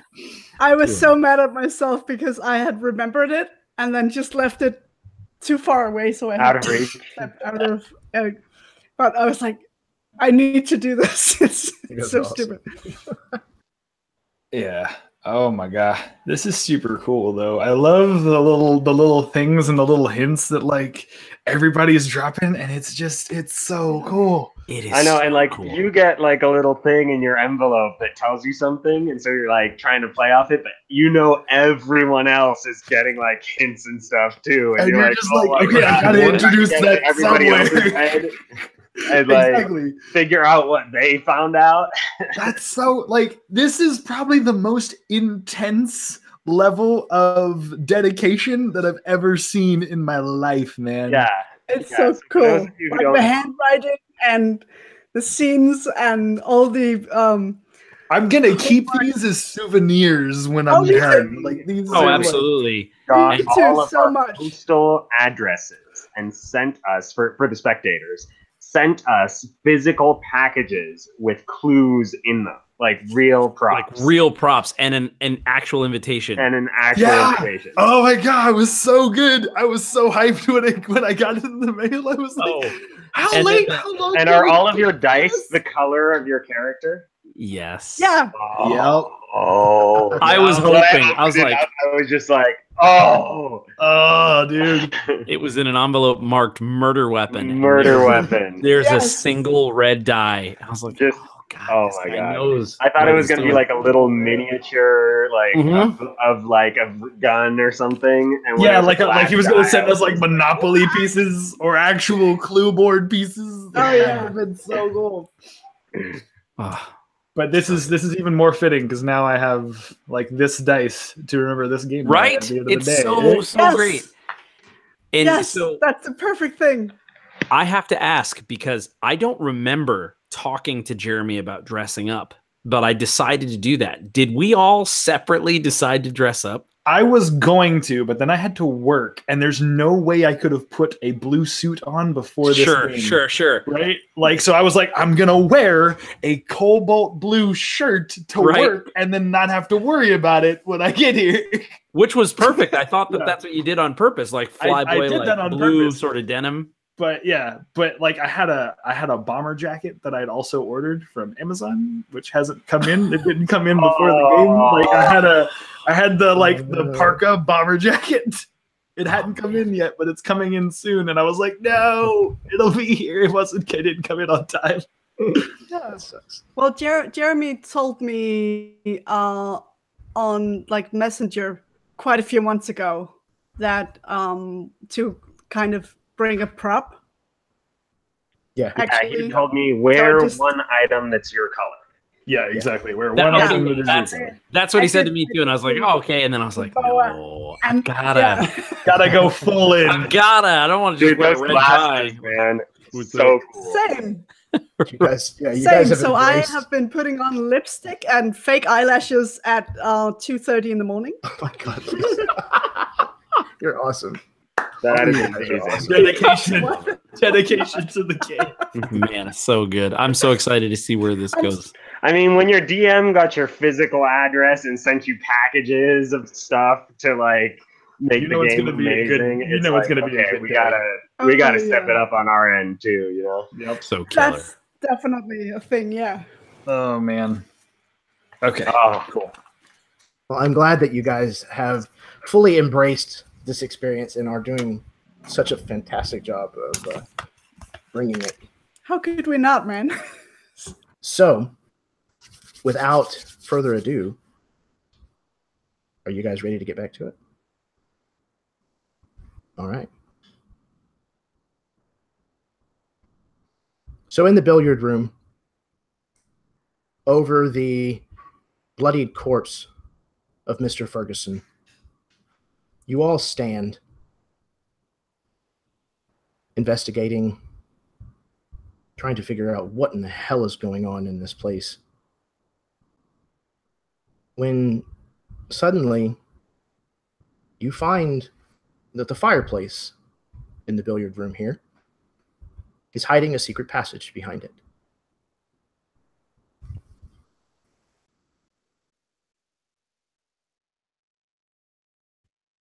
What is that?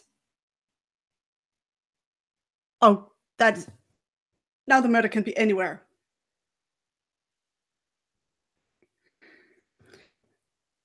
Where does that leave? Professor?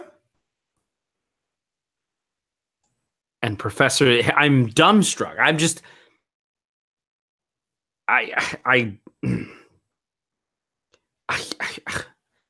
and I would look at Mr. Hill. yes, Monsieur Hill.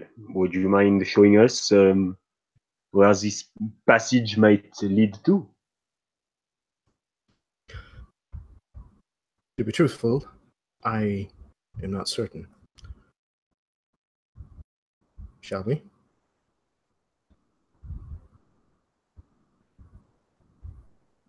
We might as well. We might catch the killer, and we'll be 5 of us if we do. Buckle up. Oh, you think the killer might still be there? Well, I do. Where would he be? Where would he be? But it's a perfect escape route. I really should take Mr. Scrambles outside. You go on without me. I will catch up with you. And he turns and hurriedly moves from the room. Monsieur Noir is going to purposely sort of walk over to where the bucket was and where Miss Lavender had dropped the murder weapon. and he is going to pick it up. And he will say, I don't know about you all, but I think our host tonight is behaving very unusually. Certain members of his staff are dying, and I don't know, he just seems, something about him rubs me the wrong way, about the way he's been acting. When I mentioned earlier at dinner that I knew him, or that I had heard of him, and in the field of my research, he was oddly taken aback. Wouldn't it be convenient if on the night that you decided to kill a certain number of your staff, that you had 4 unsuspecting guests around to pin the murders on?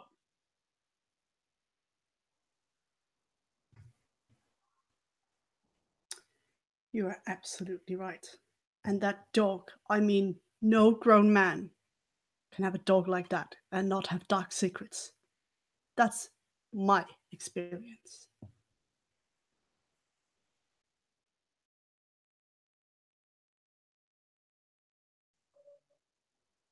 In any case, I think it will be useful for us to know where these passages lead, at the very least. Information, after all, is power. I agree. Are you suggesting you want to lead first, though? I mean, he looks at your hand as you've like. Do you have the wrench in your hand? I'm holding the bloody wrench. This is too good.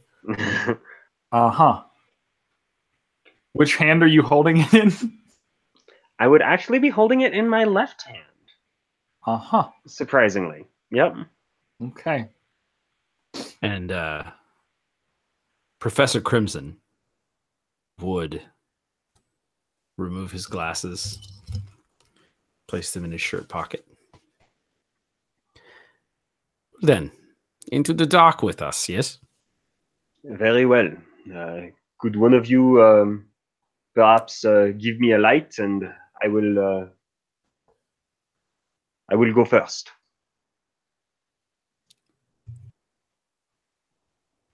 Miss Lavender grabs a lit candle and a candlestick from somewhere in the room. I'm sure there must be something. And I would make a joke about it because she's mentioned that she was afraid that that was the murder weapon. And I would very casually, so perhaps you've taken up murder? Oh, that isn't so important! Oh, you I rascal! kid. You rascal! Quite witty for this is a not a young man. laughing matter. Lead on, good man. As we're walking through the secret passage, I would speak up again and say, well, next time we do see our host, I think I might have a plan to unmask him. Now that we are here and we are alone in this passage, I would like to tell you about it. Listen closely. I think that he knows that we are onto him a little bit, okay? And he thought it would be very easy, kill some people, make them think it was us, but we are starting to be a little suspicious. And I think that could make him make a mistake. He knows that I know him and a little bit more about his past than he would like. Next time we are together, you, Mr. Cobalt, should suggest that we split up into pairs. Now, if I go with him, maybe we can trick him into revealing himself and attacking. You suggesting I follow you? We split off into pairs. That'll leave you and Mr. Hill. And I assume the lovely Lady Lavender and Professor Crimson going off in pairs. So where's that leave me? Mhm. Well, there are other people in the mansion. Perhaps next time we meet him, we will be even number. If not, you three can go as a group, and he will think that he is safe. But what he does not know is that I am armed, and I would stick the wrench into my sock and pull the pant leg over it. That's a If he makes a move, there will be a confrontation, and perhaps he will unmask himself. If not, we search around, we find clues. We will end up finding the murderer one way or the other. I ain't seen a move like that in a long time. Not since I did one of those spy movies. Well, that's a clever trick. I might have to remember that next In time the resistance, we learn a few tricks. I take back everything rude I said about the French. I'm sorry. I think you're brilliant. That is very impressive. You're a very impressive man.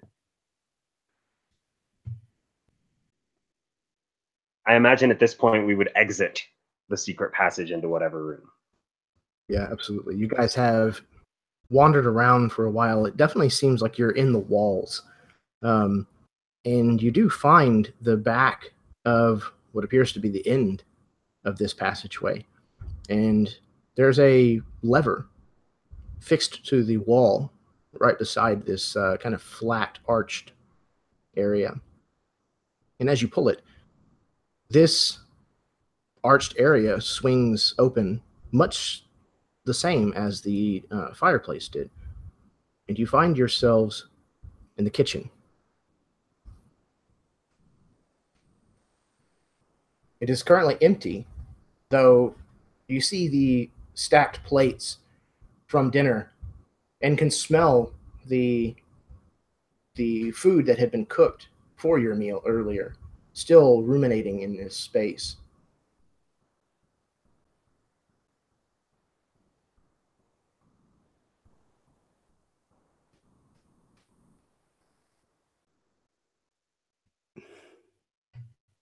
Well, at least it looks clean here. No signs of blood yet, right? God damn, that smells good. I'm actually hungry again. Only an American could be hungry at a time like this, am I right? And I look at my fellow Europeans.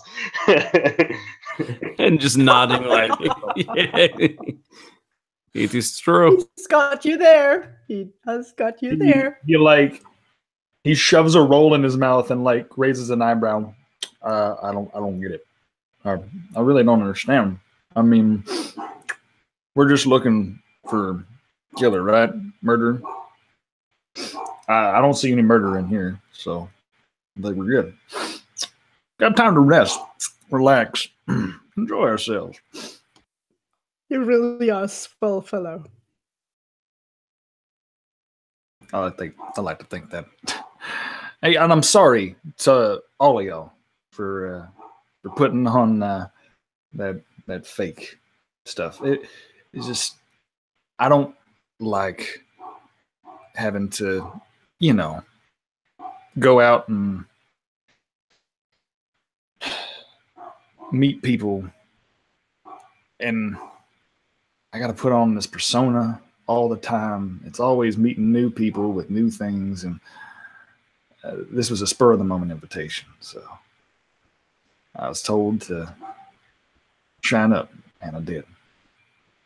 There's a loud... Well, the mask can be terribly addictive. So I know.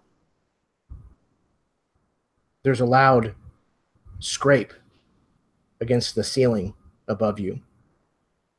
You hear a muffled voice. There's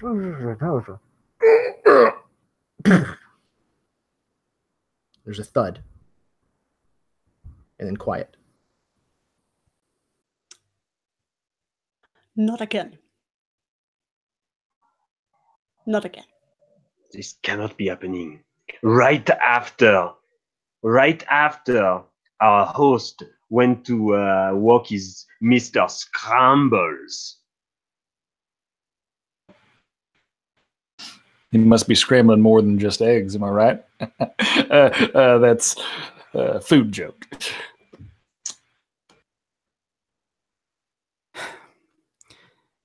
And just the wave of emotions, the joke was funny, and Mr. Scrambles and just all of this, and I sort of, well, then let us see the latest carnage. Where's it go? What's up? Well, he looks at the three of you and realizes none of us have ever been here, so what am I asking? What do you think's upstairs? What do you think could possibly be upstairs? Well, there was the billiard room. Yes. And there was the bibliothèque. My favorite room here. The library, you say. The bibliothèque. That is also upstairs. Or what? I believe there is a sort of lounge where I was smoking the lounge. Earlier. Yes, and that's what I meant. The hallway that we passed through. The hallway. The kitchen. We are in the kitchen now, yeah. Another room. What would be straight up from us now? Well, I suppose we should go and see.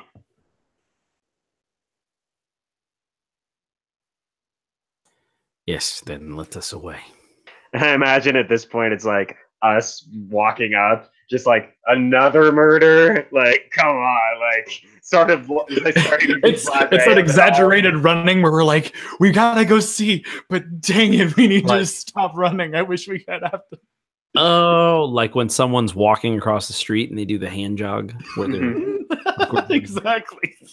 We must look like the 1941 Scooby Gang at this point too. Well, we have a candle. Looks like they got away again. It has this rabble heads up probably the service stairs from the kitchen to the upper floor. It takes a moment as you kind of look to the couple of rooms that you have mentioned before you find yourself in the study. This appears to be Mr. Lionel Hill's personal study. Though the size of this room is not much smaller than many of the other rooms that you have been in, and no less finely appointed. And you can see Mr. Lionel Hill seated at his desk, his back to you in his high-backed chair. Mr. Scrambles is nowhere to be found. If you would please open your envelopes for scene 4 and give me a die roll.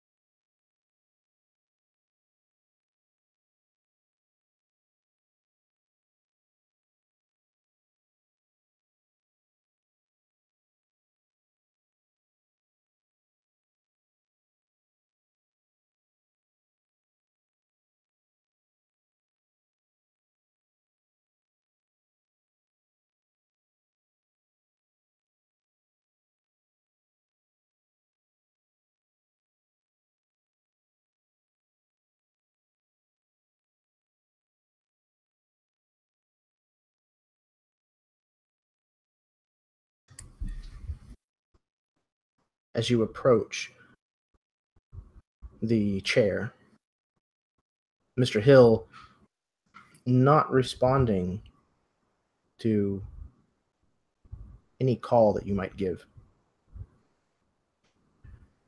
You near him and move around his desk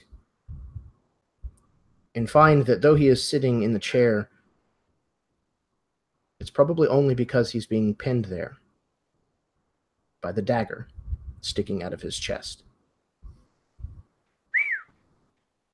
I'll be a pissed off horseback. Well, there goes my theory.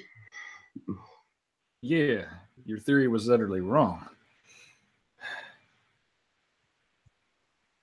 Demonstrably so. Well, our house guest is... Our host is dead now. This doesn't seem right. This doesn't seem right. There's got to be a reason for this. And he immediately begins to look around for more clues. We heard a struggle from downstairs, right? So it means that, and he starts moving into the middle of the room. Now I've done a lot of stage combat before, all right? And if you're in the midst of a fight, especially with a knife, you're gonna stand somewhere like this, right? And he gets in the middle of the room. You're gonna stand over here. I don't think that, no offense, I don't think that old man had much of a fight in him. I mean, look at the type of dog he had. He's more of a house goer. He ain't gonna fight like that. So whoever it was had to have got the jump on him. Probably put up a struggle, probably put up a fight. Yeah? And he sort of like motions for one of you to like come in and stand in as Mr. Hill, right? Monsieur Noir would sort of take a few steps up and sort of nod, yes, yes. And we heard some muffled conversation before the thud. We heard a scrape, perhaps another secret passage. There's a scraping noise, like the... Maybe. And Yeah. we heard a scrape, maybe someone he trusted. This is brilliant. You Miss are... Lavender, Yes, go on, please. All right. So if that was the case, though, he would have been caught off guard. Maybe even let the person come in. And then there was that scuffle. We heard that muffled argument. Yes, yes. So that means that he couldn't have possibly been sitting in that chair when that happened. Does it look like he's been dragged? And I look down on the ground. Looking around, the backside of the desk almost slid underneath the edge of the side of the desk. You find a black button. Small, simple, carved wooden button. Miss Lavender will be concentrated on frisking the body of Mr. Hill, looking through his pockets, looking around him. So she might find it. I thought that he was a defector. You see, there's quite too much at stake here at this moment. So I'm going to speak very plainly. This man, he is more than he appears, Mr. Hill. I assumed he invited me here under the guise of inviting all of you here. I have been doing work with the Allies, and Mr. Hill has been funding the research for a weapon, what do you call it? It's nuclear. It's a weapon which could absolutely decimate the Germans, and he has been funding it with his wealth. I thought he called me here with all of you to give me more information. We have not been getting regular updates from him, and I thought perhaps something was wrong. I am a scientist, and it is important that we have funds to continue our work. Perhaps you would know more about this, Monsieur Noir. I can confirm what you are saying. In fact, the seminars that I attended of your research, I am in a similar domain.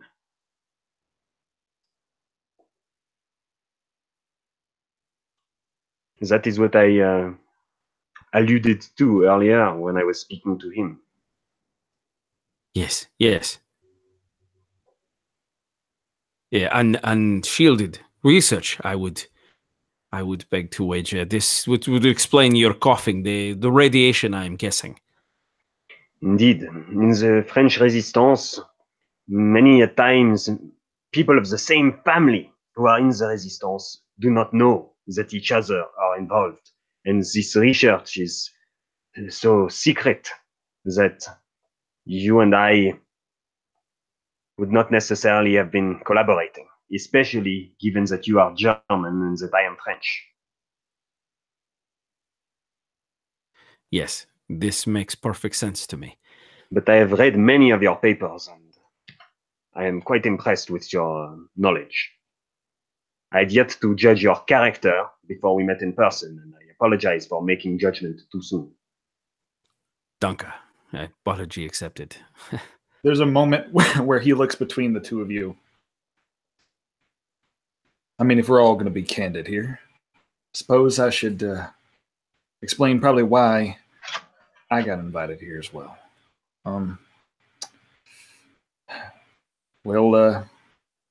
I didn't know you were a defector until you opened up about it, Crimson.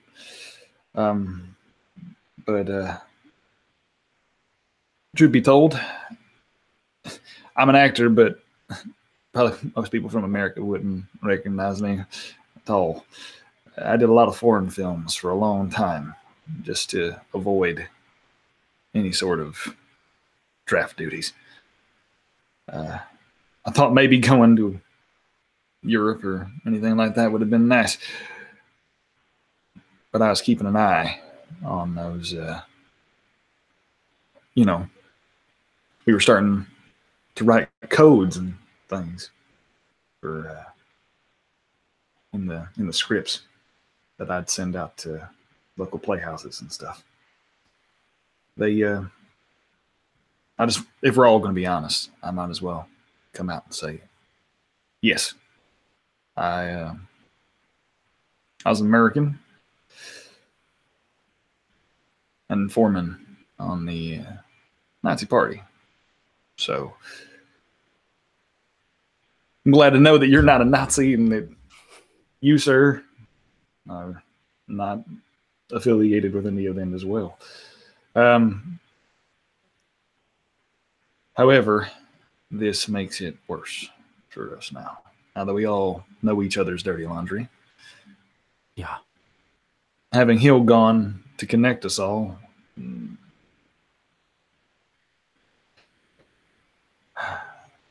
see that who spotted the button, by the way, out of the when you mentioned that, Jeremy? Who spotted the button? It was either Noir or Lavender. Okay. You said there was a button? I'm sorry, your sound made a thing, Jeremy, so I didn't hear you. Okay, can you hear me? If Noir Yes. spotted it, he wouldn't necessarily have brought it up. Okay. Okay. Well, then, since it was already brought to the attention, we'll just say that it was Lavender. Okay. Okay, Miss Lavender was searching on and around the body, so maybe. Yeah, that makes sense. Yeah. Did you? What's this? I was trying to find clues on Mr. Hill, this poor man, but all I found was this. The button under the small black button. Yeah, it's on the floor right next to him. So you said it was like a button on the desk, though, Jeremy? It was on the floor, just on the almost floor? like it had hit the floor and rolled almost underneath the desk. Okay.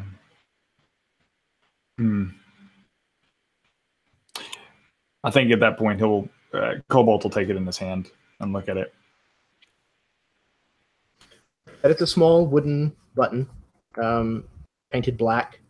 It's definitely, there's not really anything elaborate or uncommon about it. It's the kind of thing that you'd probably see very often. It's probably the kind of thing that you've had to buy, several times to replace on your own clothing. But just looking at Mr. Hill's dress, it's definitely not something that came from any of his clothing.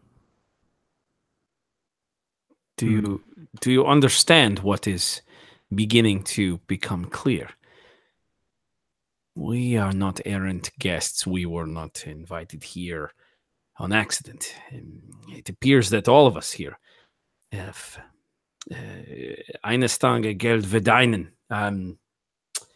We are all here to make the bomb. Yes. Well, Except perhaps you, Miss Lavender. You mentioned you are in Berlin for some time, but other than that, I don't see any reason why you would be here.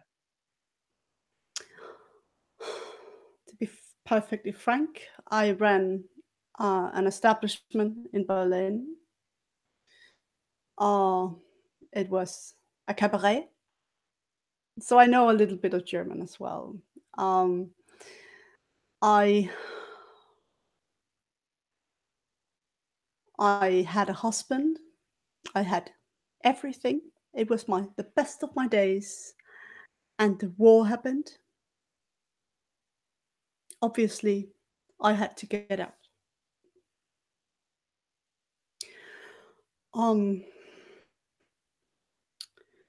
I did earn quite a bit of money. And suffice it to say that if you have money and people know it, some people will not be shy to try to get those money away from you. And the past I have, and well, to be frank, the husband I had, I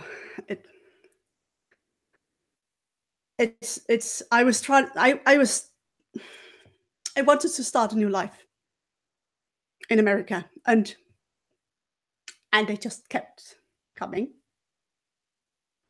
for my money. And you know how Americans are. Like, there's stuff you can't tell them. Hey, now, there's. I'm going to choose not to take offense to that. I'm going to choose not to. Don't take it personally. But no, absolutely. But I've been around. There's certain things in Europe that are not. Hey, I've been around enough producer types in Europe to know that. Yeah, you're right. Yeah, you know what I mean. Yeah, I get it. But look, here's the thing. We know that this button isn't his. So there's got to be something else around here. Maybe the person, whoever it was, dropped something else. Does this button look like it came from a shoe or a shirt, or because is it like small enough to be a cuff button or like big enough to be a jacket button? Things like that. It's definitely small. It looks like it's probably either cuff or possibly trousers. It's definitely not a large button. Okay. About that time. Okay. Yep. There is a loud crash of thunder. and the lights go out.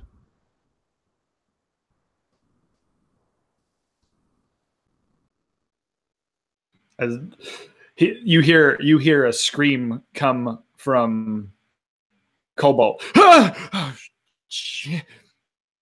And as the lights go out, I'm not a coward. I promise I'm not. I am totally. I am right here.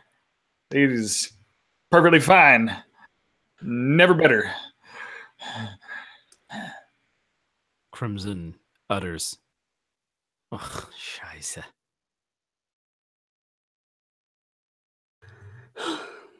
Well, since it's out, verdammt. If everybody's still alive, I mean, there's no lights in this room, right? Like no candles lit, no nothing.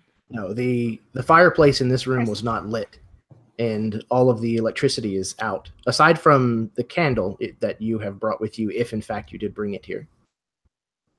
I did blow it out. So yes, I would say it is completely dark in this room. So yeah, Cobalt's like randomly feeling around. I think at some point he's holding on to like I'm sorry, I didn't mean to. I just I'm trying to get my bearings. What's your hands? Yes, ma'am. That's his son. Look, okay, you're here. Hey, take my hand. All right, I'm not trying to look. No impropriety here. I'm just trying to hold on, make sure everybody's together now. All right. Well, as long as we all know, yes. Yeah. No. Sure. Understandable. Adolf. What? Goddamn! What's your name? Crimson. Where you at? Yes, it is Adolf. Aldo, I am here. I am alive. Right. Come on. Yes, I am here. Okay. Monsieur Noir? Deal. Monsieur Noir? Oh yeah, that's right. Monsieur Noir. Frenchie, I don't know what to call you. God, the one guy who wears. Are you okay? Are you okay, darling? Oui, je pense que ça va. I'm okay. Take my hand. Where are you? He'll reach out. Yeah. We're here. All right. Both of us are just flinging- Awkward group hug happens. Ça va bien, darling? Ça va? Ça va? Ça va bien? Oui, je pense que ça va. J'ai eu un peu peur. I was afraid. I thought the killer might be in the room, and I didn't want to reveal my location by talking, but then I coughed and it was over. No. That was perfect. That is exactly what a spy would do. You did an excellent job. You're wearing black. You're quiet as a mouse. Everything was perfect, man. You did a great job until you coughed. You gave it away. Well, he did do a better job than us, maybe. Shut up. I didn't want to tell him that. Do you think that there's someone else in here? We need light. Shh. Do you still have the candle? Well, if there is, we gotta be real quiet about this now. So let's all gingerly move closer toward the fireplace. And try to light it. I don't know where the fireplace would be. Neither do I. So we're just gonna have to wing it. Improvisation is perfect. That is absolutely the key. Whoops. Oh, jeez. Well, if somebody else is in here, they're gonna know soon. You hear the scratching of matches and a small flicker of just a match sort of illuminates a tiny area, a very small beacon of light. And Monsieur Noir is sort of holding up a match, sort of at arm's length, trying to distance himself from it. And Any one of y'all a smoker? One of y'all's gotta have a damn lighter. Miss Lavender gets her lighter going. It's almost out though. It's almost out. That'll be enough. By the small light, you are able to make your way through the room. You can find the door just beside the fireplace if you wish to exit back into the house proper. As you are nearing the door or the fireplace, you hear another scream from downstairs.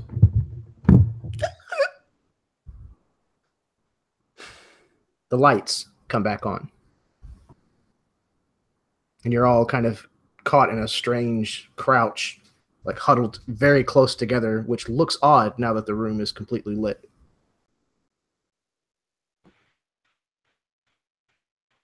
He looks around. What does he see? Who's in front of him? Who's behind him? Like, what does this, like, cluster of the four of us look like?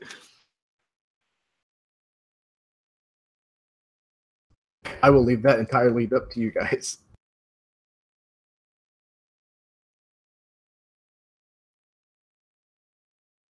I assume that probably Miss Lavender is near Cobalt in some way, and then probably Crimson is next to me, either in front of me or behind me, and then Noir is either behind, is probably behind Lavender, so it'll probably be like Crimson in front, me, Lavender, Noir, and back. And there's like this awkward hug thing going on. Yeah, right. We gotta mosey on downstairs. We must find out what that is going on. I think as long as we stay together, we will be relatively safe. Because this killer only takes out people who are on their own. Right. He takes the one button, the one minor clue outside of the scuffle that they found, and tucks it into his like suit lapel. Like, I'm gonna keep this for later. Might come in handy. Yep. Cobalt. Whenever Cobalt goes to the desk to retrieve that button, it is gone. Oh, okay.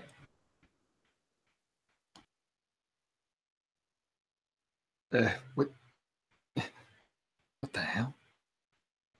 There was a button on this desk. Damn it! Remember the button, darling. I was gonna grab it. It's gone. It's what now? I didn't stutter. It is Gone. Gone. Well, there is no one else in this room with us when the lights were out. Not that you knew of. But you're right. There wasn't anybody else in this room. Perhaps you dropped it? Yes, this makes the most sense. Perhaps it was something that is bounced or landed beneath one of the chairs. And you know what? You're right. But there's this moment where he actually looks at Monsieur Noir like very, very intensely. You were the last one making any noise. Is everyone okay? Let's check here. And I start patting myself down, and I pat down, just feel yourself for any wounds, any hidden, and I'm checking to see if Mr. Noir has any buttons missing from his coat. I have, I don't know. I would say yes, he is. Now, he is wearing somewhat of an older jacket, and it looks... He's a little probably underdressed for a dinner party of this kind of station, wouldn't you say, Alex? Yes, absolutely. Yeah, so he's kind of got a twill jacket with like the patches on the elbows. Right, so it's probably missing more than one button, honestly. I would make note of it, but I would not mention it. And I wouldn't tell anyone else. Well, we did hear a scream downstairs just moments ago. Perhaps it would be befitting to check if there's another death, or perhaps we can still do something for this person. We can always come back to look for the button later. I'm going to do one quick sweep of the desk. One quick sweep of the room. And then be okay with myself. Miss Lavender drops all pretenses and is crawling around on the floor. Ass in the air. Just looking what's on the floor. Button, anything. Very slyly, I feign to do the same. I'm turning over couch cushions, I'm moving things around, and if it's still around, if no one has touched it or taken it, I want to pocket the knife. But that's in Mr. Hill, isn't it? Yeah. It is. But there's definitely quite a bit of commotion from everyone else. So it's probably not the most stealthy thing that you've ever done, Mr. Crimson. And after you pull this from his chest, you realize that it's not exactly clean.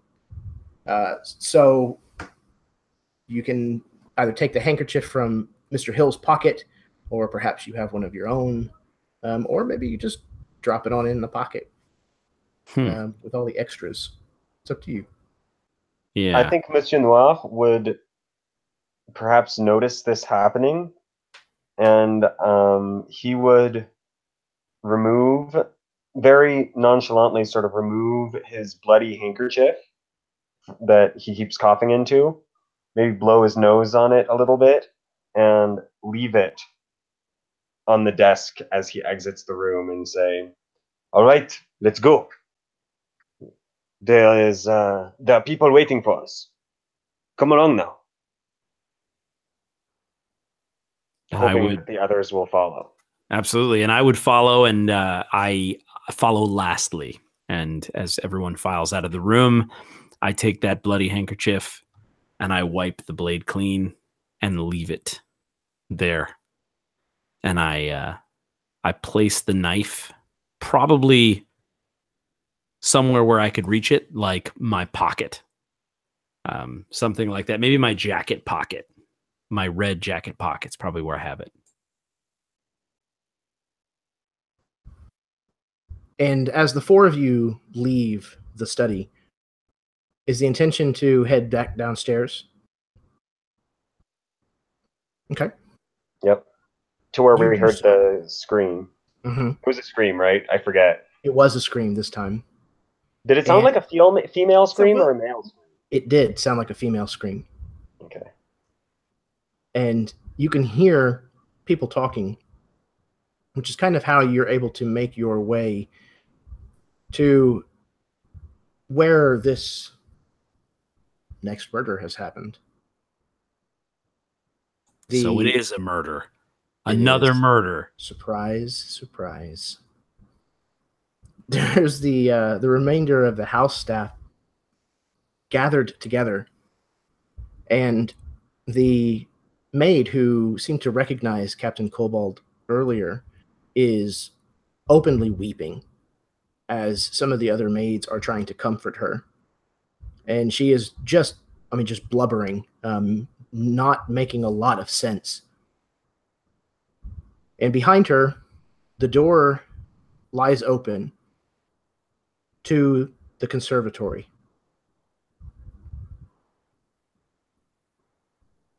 Partially in the fountain is the body of the cook.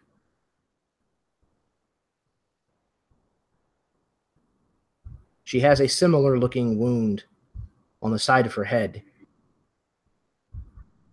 However, the candlestick sits in the water on the bottom of the fountain nearby. If you would all please open your envelopes for scene 5 and give me a die roll.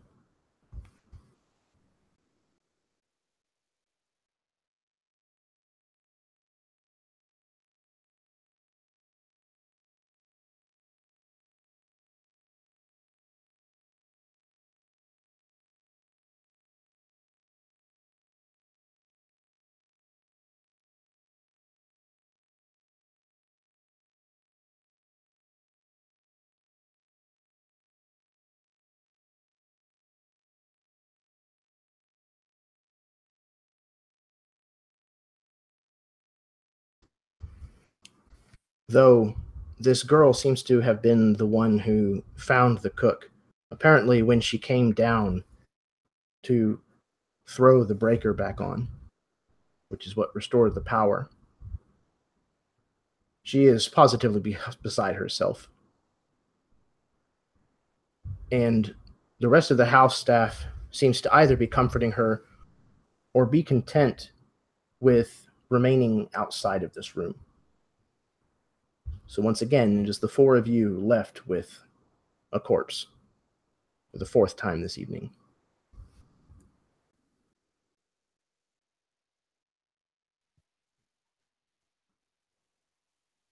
Oh God. This what? Wait. This is no cook. Do you see who that is? Who is that? You know this woman?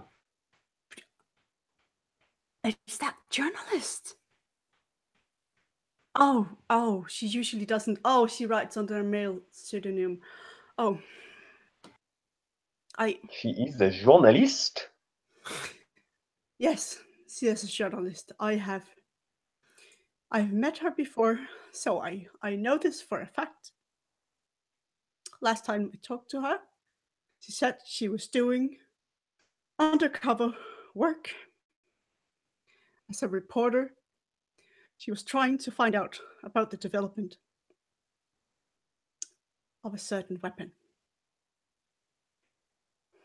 And now I find her here. Mm-hmm. But for whom was she working? Scientists. Yes, this Excuse is a me? good question. Who was she working for? Why here? I'm sorry, I don't know. She didn't say. I didn't ask. I of course I assumed that she would be working for the US papers and maybe the government. But now I'm Well, not sure. we must get to the bottom of this. Mr. Wayne, you are very good with people. Maybe you can ask the lady who was here before crying if she has any information about what might have happened. I'll see what I can wrangle it. Hold on. Lavender, you have very keen eyes. You saw the button, and perhaps if you look around this room, you can find a clue. I certainly will try, but it's... Oh, poor Janet.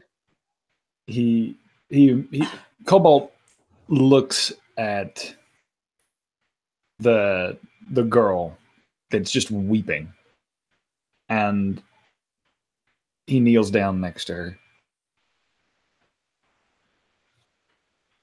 Hey, darling. What happened? Did you see anything? Yes, I came back downstairs to flip the breaker back on. Sometimes when the storms, it happens in the house. It throws the breaker off. So I came down to flip it on. I didn't see her until I came back out of the breaker box room, and she's laying in the water. She's dead. He consoles her for a minute. It's okay. It's okay. Come on. Look, it's all right that you know me now. All right? Look, I'm here to take care of you, and I'd like to know as much as you can tell me. Why is this? Why is this happening? I have a feeling that your proprietor, Mr. Hill, he had a reason for calling us all here today. All right? And the more and more I start thinking about it, the more and more it starts making sense. Not the murders. That doesn't make sense at all. But while we're all here, it makes a lot more sense now. So I promise you, I'm gonna figure this out. Okay? There was somebody in the room, in the conservatory, when I came back in. Mm-hmm. It was someone over there. She kind of points off to a corner that's kind of thick with this foliage in this kind of greenhouse conservatory. Over there. Uh-huh. And how tall would you say? I mean, if you saw a shadow. I don't know. Did you see the silhouette? Just a shape, just for a moment. He was kind of in the plants. It was just a dark shape, and it moved very quickly whenever I came back in the room, and I screamed and I ran out of the room, but I don't know. That's okay. Look, it's okay. That's all you know. That's fine. Just relax. He pulls out a chair, like very, very gentlemanly. Like he pulls out a chair from that's somewhere, maybe sitting on a side table near the conservatory window. He goes, "Look, just sit down. You just take care of yourself. I'll be right back. Okay? I'm gonna look around." She just starts sobbing. He then he looks to Crimson, and he looks to Noir. Then he looks over to Lavender. Miss Lavender, I thought I recognized you from earlier, and I think I now kind of get it. You said earlier in the room upstairs that you were Cabaret, if I remember correctly. Mm-hmm. I did own a whole establishment. A whole establishment, is that it? Yes. Mine.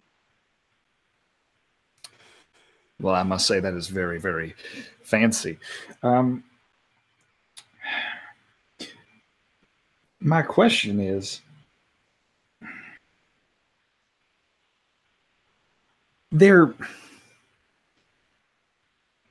don't take this the wrong way, but what exactly were those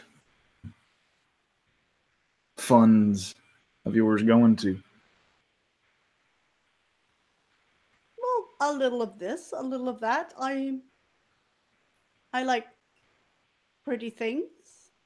Mm-hmm. And as he's talking to you, he's looking around the area, looking around the fountain, everything that he can kind of gather. Mm-hmm. Oh, go on. It's fine. I'll listen to you. But I thought I recognized your face when I came in. I've seen you before. I've seen that show. You run an excellent house.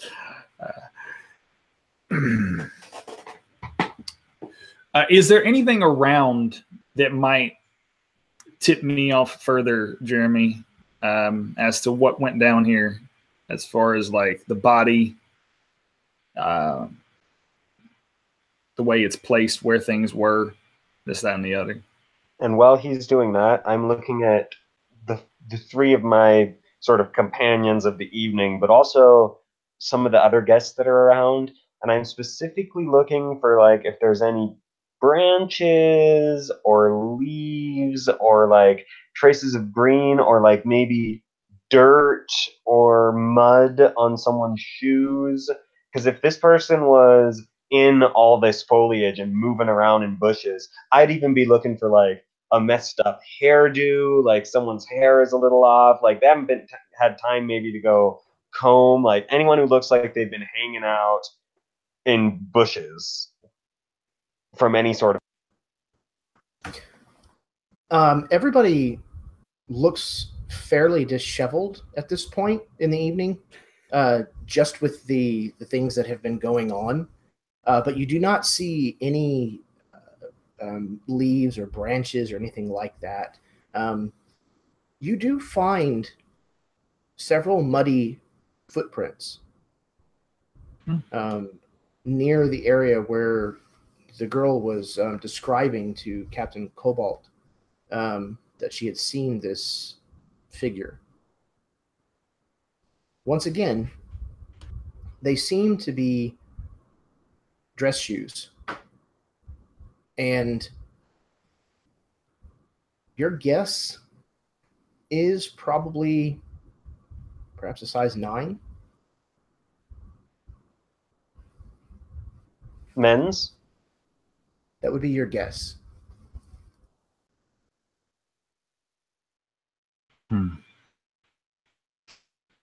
All right. And I want to, if I can, I just want to inspect a little more closely how she was murdered. Like, she was bludgeoned? She was like, because with the wrench, it was very specific, and there was a hand. Like, can I tell similarly, like maybe how this wrench was used, or not wrench, the candlestick was used? Like, what mode can I try to kind of like find who it was by maybe right or left-handed, that kind of thing? It's a lot more difficult to tell with this particular murder. With the one in the billiard room, Wayne was able to kind of discern what he knew based on kind of the blood spatter on the table. Here, her head is in the water of the fountain, so it's definitely kind of it's difficult to tell kind of where she was struck exactly, but her wound is significantly worse than Mr. Ferguson's was. So like his was a smaller wound. Hers is pretty gruesome. Most of the back of her head is probably mushy. And so I think just coming upon this would, I don't know, just be a little unsettling. Everyone else seems to have been really hands-on with all the murders. And, while I did take the knife, this is different, And so I think that I would sort of wince and, hold my hand up kind of thing. Just, and I'd, pull out my glasses and sort of do my best to inspect, like, as messy as it is, I'm trying to see maybe an angle or I don't know, just similarly to like how I was exploring the rope with, how was this executed? Was it just clobbered? And it also seems like some of these, the murders were like they were killed and then positioned there and stuff. So I don't know what you can give me on that. I know it was pretty scattered. As he's kneeling down by the fountain to inspect a little closer with his eyeglasses on, I check the bottom of his shoes to see if there is any mud on them. I pretend like I'm sort of kneeling down over his shoulder to look into the fountain, and I swipe my finger across the bottom of his shoe, and I want to see if there's any like mud, or if any of the mud that I saw on the floor matches the bottoms of his feet. I would say that there seems to be a little bit of muddy dirt kind of in the seam where the soles of his shoes have been sewn on. It's not much, but It's definitely there, and now it's on your finger.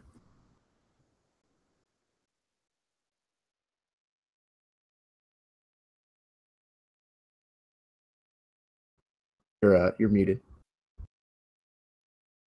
I bring my hand forward from having done that and sort of discreetly kind of play with the dirt a little bit and let it fall into the water. And I kind of look at him and raise an eyebrow.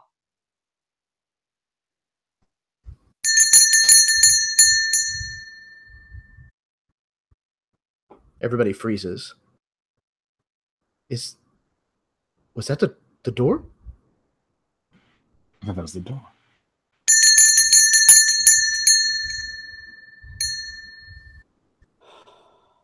Mr. Well, it Longfellow certainly can't be the murderer. says, "This would not be a wonderful time for additional people to arrive, but I suppose we cannot leave them standing outside." They will probably just get killed. Well, it certainly is a dangerous house. Yes, very much so. And as we are all saying this, I think he takes a moment and he looks to Miss Lavender and he extends a hand. He says, "Yeah, I agree. I think it's only right that we form an alliance together. Wouldn't you say, Miss Lavender?" You know what? I would be open to that suggestion. And I put my hand on his. By the way, if we're lucky, the person at the door could be my driver. Oh, I would absolutely hope so. That would be amazing. Me too. Okay, if this person is my driver, you're hereby cordially invited to join me as we race away from here. Full gas. Mm-hmm. Who wants to answer the door, though? That's the question. Madame Lavender, you seem in an awful hurry to leave without having found out who the murderer is. I would not mind leaving that to the police. There are professionals out there. I would mind getting killed myself. I would mind seeing other people get killed. I would mind seeing that disgusting rat dog again. I would very much like to leave this place. Yes. Mm-hmm. Fair enough. And I think Shall we then? we all then kind of come to a consensus that we would. But before Cobalt leaves, he goes to the girl who's assumingly still in the room and sobbing, right? And she's outside of the room, just outside the door, seated on the chair. Still. So yeah, when he goes outside, when they all begin to filter out, he looks to her. He says, "I'm gonna figure this out, okay? They're not gonna get away with it." Okay. I'm no detective, but I promise you, I'm not gonna let you cry like that. He like wipes away a tear and like tips his hat as if he has a cowboy hat, you know, in significant fashion, and then like heads toward the door with the rest of the crew. Yeah, and as you turn to leave, you feel her stand up and grab a hold of your hand as she trails behind you, not apparently okay with just staying alone.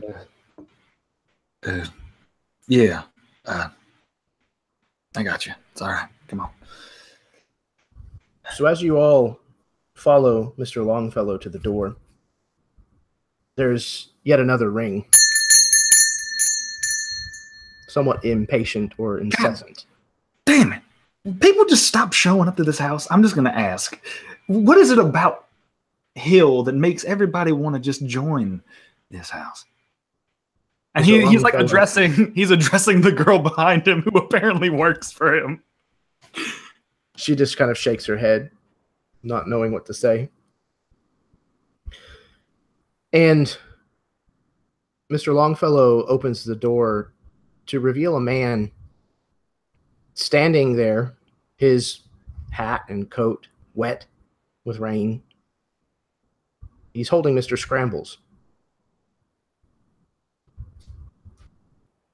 And as he looks up to see the small greeting party that has arrived at the front door, he removes this long stem pipe. Oh, well, I didn't expect a greeting party. Good evening. Mr. Longfellow just kind of nods. Good evening, sir. Can I help you? The gentleman on the porch says, my name is Inspector Mosby. I'm with the local police precinct, and I happened to be driving by on the road when I saw this small dog wandering around. He was, well, quite pathetic, honestly.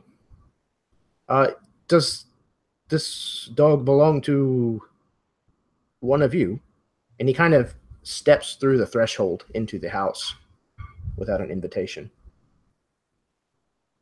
Mr. Scrambles! Oh, where have you been? Darling, darling, where have you been, you little lovely bunch?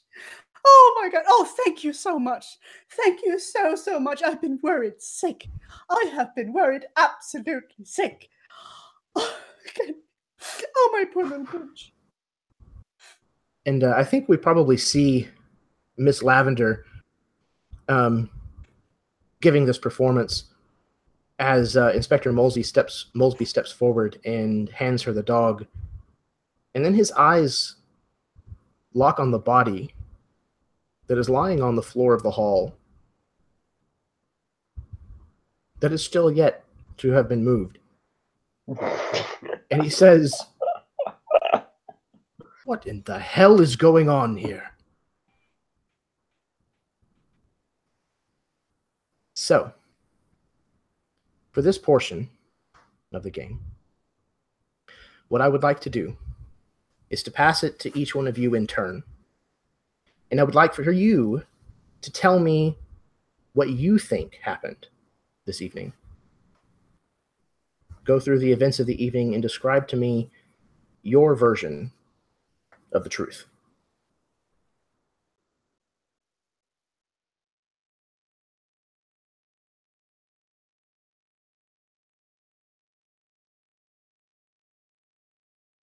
Now, is this us as though we're describing this to Mosby, or is this us describing it to you, the game master? Whichever way you would like to is fine with me. Okay. I guess I'll take a crack at it. And so it's one of those scenes from a film where the character's narrating something, but then it shows something else happening. So that's what I'm happening. So essentially what I'm doing is I'm speaking to Mosby and I'm telling him everything that would make sense to an inspector. And I've learned this by talking to SS troops and different, people in power having to defect. You need to be a good liar. And so I start off looking as dignified and scholarly as possible. And I just begin to tell him one thing. I tell him, I regale him with tales of how the party started and we were invited here to see our old friend, Mr. Hill. And then there was a terrible accident. And I'm not describing anything. I'm not describing how and what and all that stuff, but there was a terrible accident. And in fact, that's the only body he can see, right? It is. He might insist on looking around a bit. I would imagine. But yeah, so kind of what I'm looking for is similarly to the end of the Clue movie. kind of like Tim's version of what happened. Sure. So we get here, all of us thinking that we're coming to a dinner party under the guise of being in a group. When we arrive, thinking that we are the main reason that the dinner party is happening, we slowly find out that the others around us are wrapped up in Mr. Hill's, wrapped up in Mr. Hill's funding of a nuclear weapon. Now, we don't realize that at first. So, what I think happens is Captain Cobalt, for reasons unbeknownst to me, murders that maid, perhaps, using that rope. And then as we kind of go through the process, we're going from room to room. I believe that Mr. Noir then murdered Mr. Hill, probably something to do with the resistance, maybe a deal gone south, maybe some sort of agreement that had changed. Perhaps there were ties that were unclear to funding the Nazis. And then, as we got down to down to where the maid was, the cook. The cook. Sorry, yes, the cook. I was going to say housekeeper. I'm like, that's a synonym for maid. So we got down to where the cook was. And then I believe that is where Miss Lavender, who knew this woman, and perhaps this woman was about to scandalously report on her or something, decided to murder her. And then that is why she insisted on rushing out the door. And that is also why she insisted on pretending that Mr. Scrambles was hers. And so I think that is where we are as the inspector is looking around. In your opinion, what happened to Mr. Ferguson in the billiard room?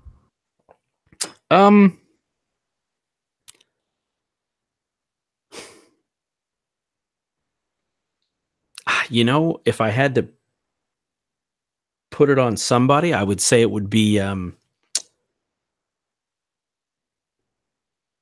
probably Captain Cobalt as well. He's because of the German ties, the connection there. He is working with the SS as far as, defecting and decoding and things like that. And perhaps they recognized each other. And so when the opportunity made itself available, this was something that he couldn't pass up on. Excellent. That's how it could have happened. Anyone else?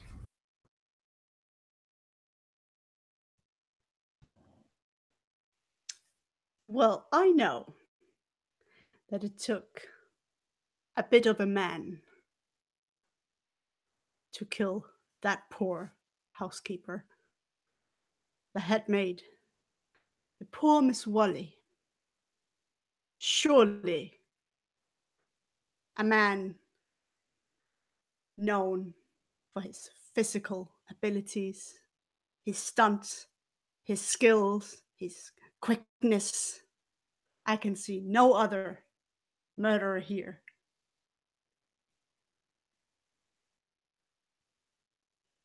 Than Mr. Captain Cobalt. You had to have been the one that did it. None of us could have done that. But why? I don't know why. As for the wrench and the poor sod on the billiard table,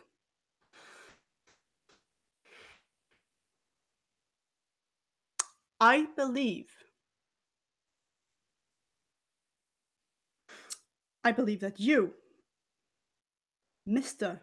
Jacquet, Mr. Nicholas Jacquet, had enough of hate towards Germans.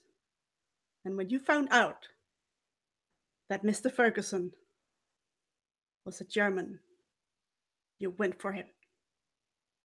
I've heard stories about you. I've heard stories about your family. I'm very sorry. But you were upstairs when that happened. When that murder happened, you were away from the rest of us. You were smoking. I'm not begrudging you, but I think you did that heinous deed.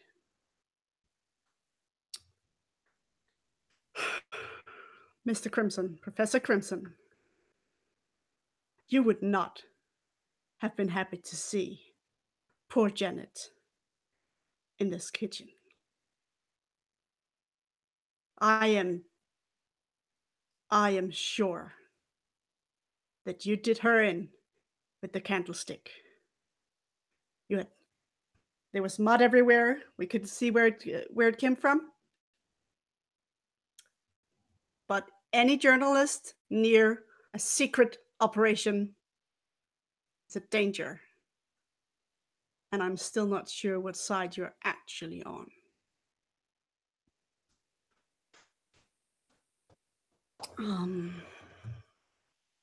Mr. Hill.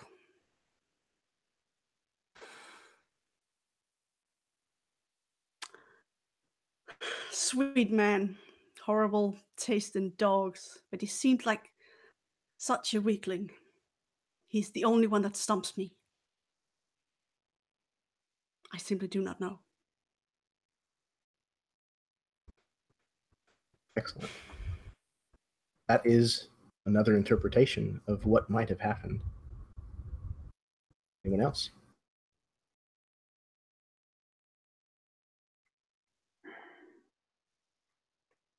Well, I certainly have my own idea of what went on. The first intriguing aspect was that all of the weapons disappeared from the chest. That it was done by Madame Lavender. Certainly, she took a little while in the bathroom, and I believe it was because she was afraid of these murders, and she hid the weapons so nobody else would use them. Unfortunately, the staff was keeping keen eyes on what was going on. Now, Mr. Lionel Hill would never get his hands dirty on his own, but he had hired a certain number of people here solely under the pretense to murder them, and had a goon, another of his staff, carrying out these murders. The first one, Madame Wally, in the hall with the rope. This was done by this was performed by Mr. Adolf Rosenroth himself. This Mrs. Wally, she deserved it. She was a dirty Nazi working for undercover, and as a defector, Mr. Adolf Rosenroth learned about this, and he was working together with Mr. Lionel Hill, of course. Now, the second murder of the German man, he was also a Nazi working for Mr. Hill. The entire network had been discovered, and the second man, he was killed by none other than Mr. Lionel Hill himself. However, the other members of the Nazi underground network that were all working for that were all employees of Monsieur Hill began to panic. They knew that they were being picked off one by one. And so, Monsieur Cobalt, who is also secretly a Nazi, murdered Monsieur Lionel Hill in the study with the knife. It was him who did it. And finally, this reporter, who was getting far too close to the story, she died by the hand of none other than Miss Lavender herself. Miss Lavender, this reporter, you knew of her, and you had met her before. She knew about your cabaret and what the facade was truly hiding. You could not let her escape with that information. That is what happened. Also, an excellent interpretation as to what may have happened. I think going back to watching Miss Lavender, like he's like, no. Look, Frenchie, you got it all wrong. There's a definite explanation to what happened. All right, but that's not it. And he slow claps. There's a moment where he starts his story where he's slow clapping and he's looking at Miss Lavender. That is an excellent act. By the way, I would, if I had an award to give out, which I don't, if I had an award, I'd be giving that to you. Bravo to you. Really, really keen. But I know how this thing went down. And in true Tim Curry fashion, he begins to run around the house. We started here in the main hall. Now, when I went out these doors, I heard a swoop, and a body came over the side of the wall. And bam! There before me, she was hanging. Scream went out. Which means it could have been none other than Mr. Ferguson himself. He knew that she was a Nazi.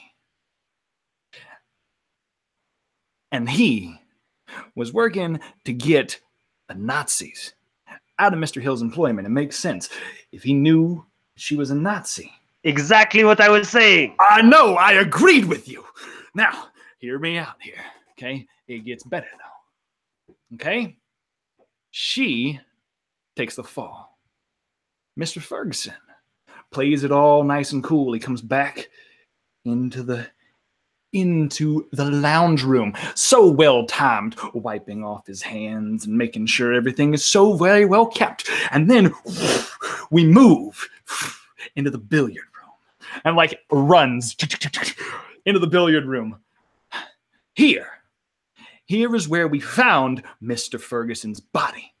Right? Am I right on this? This is where we found Mr. Ferguson. Decked. But why? Why then would he be decked if none other than another Nazi had found out about the fact that he had taken out one of theirs? Oh, yeah. So, another Nazi, yes. Another Nazi had yes. Payback for what had happened, right? Yeah. And so, my keen senses tells me that this was a right-handed man, right? Right-handed, and he had means to want to kill Nazis. Now, maybe I'm wrong, but I believe most likely who had the most venom for Nazis? Well, it would be none other than our esteemed colleague, Mr. Black over here. That man, despite what you may say, I don't believe you're truly French. I believe that at some point, you very well may have been a Nazi. You say that now,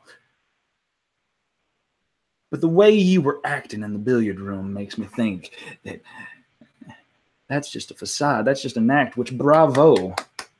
I give you credit for it. But I think that was you.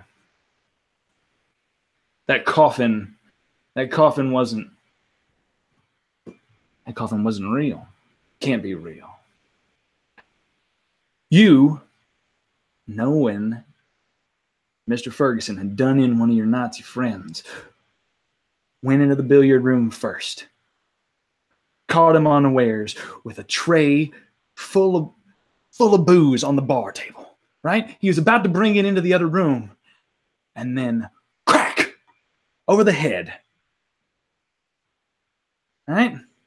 Then, and only then, did you lay his body onto the billiard table to make it look as though someone had struck him from behind near the billiard table. Now, that being said, and he runs up again, we went through the secret chamber into the kitchen. They follow him into the kitchen, right? Nothing here. Nothing at all, right? But then we heard the sounds upstairs. And we rushed up the stairs to find another body there, which was Lionel Hill himself. Now, who would have more motive to murder Mr. Lionel other than, fair point, another Nazi? Right? Another Nazi. Had to be. Or maybe not. Maybe Lionel himself was a Nazi. I don't know. But the one person I can think of that very well might have been the killer here was yourself, Mr. Crimson. Because despite what you may say as a defector, you were all too keen to be the last one out. And you were all too keen to grab the knife. Were you not? Oh, yeah, I was. That's not a knife wound, though. I couldn't do that with a knife, even if I was a Nazi. Well, I mean, the knife was in his chest. Oh, yeah. I mean, and you so graciously pulled it out. I think I would actually turn to the inspector and go, I think at this point, you might be a Nazi.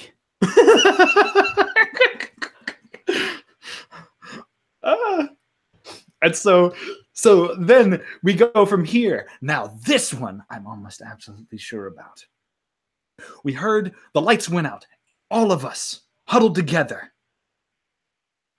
Now, this one I'm almost certain. The lights went out, and when the lights were back on, all of four of us were here. But we had gone into the other room. And I know for a fact, Miss Lavender, that you are not who you say you are. Despite what she may tell you, her real name is Alliance Lefrere. And despite what she may tell you as well, if my intel is anything, which I like to think that it is, her little cabaret and her little business here, business there, nah, she's the Nazi. She's the Nazi. You knew for a fact that the cook was a journalist. How would you know that she was a journalist if you hadn't already been thinking about it? And then you snuck away while the lights had been dashed. You snuck away upstairs. Knocked her out cold in the darkness. Ran back upstairs. Huddled yourself together. Made it look like you were unawares. And then you came back and all you wanted to do is leave that conservatory. So you most definitely had to be here at that exact moment. Now, sir, I'm no investigator, and I am absolutely no detective, but I have done my fair share of movies and television times. I've done my time, and I know for a fact that I know what I'm talking about. those three have to be your killers. And I'll leave it at that. And to that, Professor Crimson says, it does make a bit of sense. How could we not see?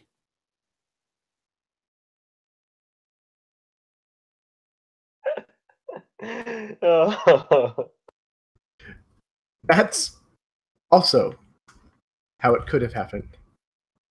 But here's how it really happened.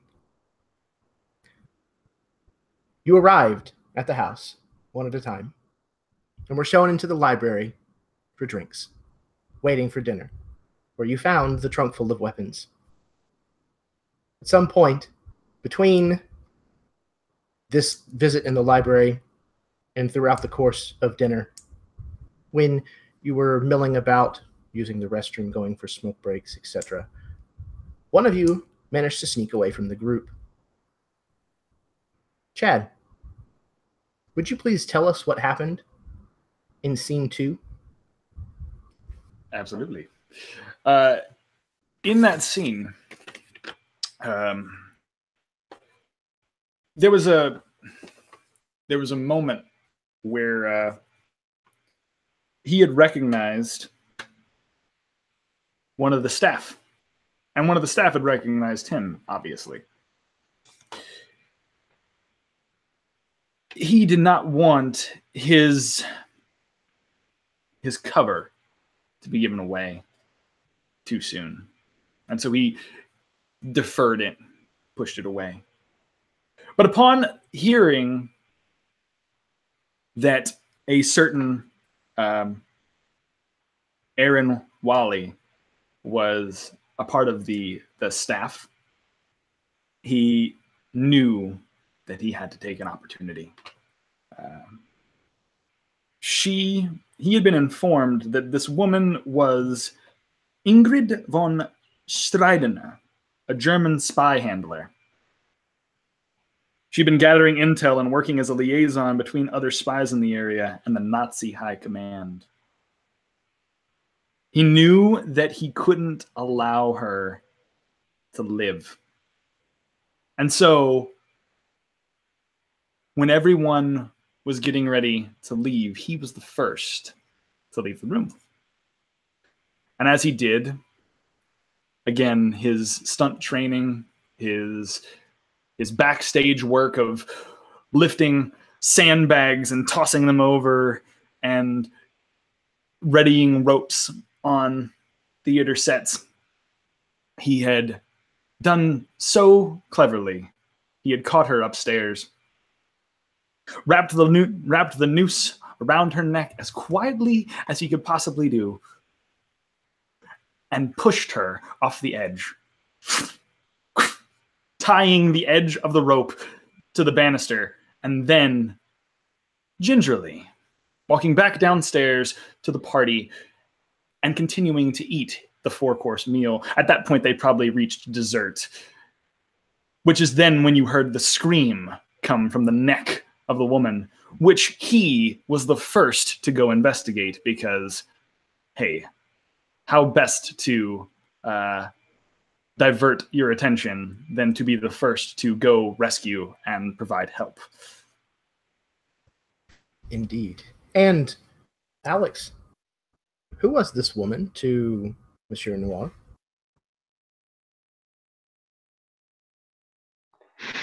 This filthy, shitty Nazi woman. She had me by the balls the whole time. She told me that my family was being detained in a concentration camp in the south of France, and that if I did not provide her with regular updates on the advancement of the research of the nuclear weapons, that they would be killed. I was happy to see her die. The only thing I had left to do was to take back the evidence that I was providing her. The microfilm containing the plans to the nuclear weapon I was developing in research, and dispose of them very discreetly afterwards by pretending to go take a smoke. That is why I was under her body for so long. I did not want to have this filthy chienne on me longer than I wanted, but I had to reach into her coat and recover the microtape. And then take a smoke break to get rid of it once and for all. And as this murder was investigated, there was a second. This one in the billiard room. A strike to the back of the head with the wrench to one Mr. Ferguson. Lisa, will you please tell us how that happened? Oh, Miss Lavender has been waiting for this for a long time. A very long time. It's been a lot of time since she found out that Mr. Arnold Ferguson lived in this place. And she has known exactly what to do with him, if not how, as soon as she got the chance. You see, he was a pufta. Oh, yes, a homosexual. And it's not that she's judging him for that, because in fact, she was married to one herself, knowingly, in the free 20s and early 30s of Berlin. She was a cabaret dancer. She owned a place with her husband. She knew his tastes and knew that he had a lot of money. And if there's something Miss Lavender, also known by her stage name, Alliance Lefebvre, loves, it is money. Oh, yes. So she married a gay man. She married a homosexual. He could do whatever he wanted, except tell his bleeding pufter lover who she was and what she was spending the money on. What was she spending the money on? She was spending it on jewelry, on gold, on paintings. Yes, she bought them from the Nazis. She had connections.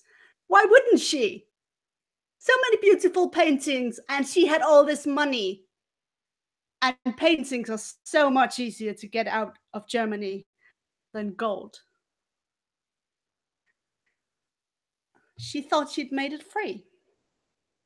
She opened a speakeasy, sold liquor under the prohibition, had a swell life. And then the letters came. The letters came from Mr. Ferguson telling her that he knew everything. And he would tell about everything if she did not send him money. So the money has been running from her accounts. A beautiful, beautiful money has been given to this backdoor Indian. For years. But she got him. She went up for a smoke, a dainty little smoke, and to powder her nose. And when he saw her, he was standing next to the billiard table. And he was so surprised that she could push him over, having trained for this moment. And she took the wrench and slammed it down the back of his neck. And again, all bloodied up, she took her handkerchief, the only thing she has kept from her childhood, with the initials BS on them. Because no one knows, not even this sorry excuse for a man and a blackmailer, knows what her birth name was. Becky Smith. So pedestrian. She dried her hands off and left the handkerchief, knowing that she could point away from it. And then she left, joining the party again. And as she did so, when you all discovered the body and investigated this murder as well, eventually discovering the secret passage that led you to the kitchen, where you heard something, a scuffle, from above, and managed to make your way up to the study of Mr. Lionel Hill IV, to discover that a dagger had been driven through his chest. Alex, would you please tell us how exactly that came to happen? Yes, indeed. I was hoping that I would not have to kill Mr. Lionel Hill myself. And indeed, I did not. I was setting up for it, though, trying to blame him as the murderer and convince my allies that he was in fact the murderer when he would only become a victim.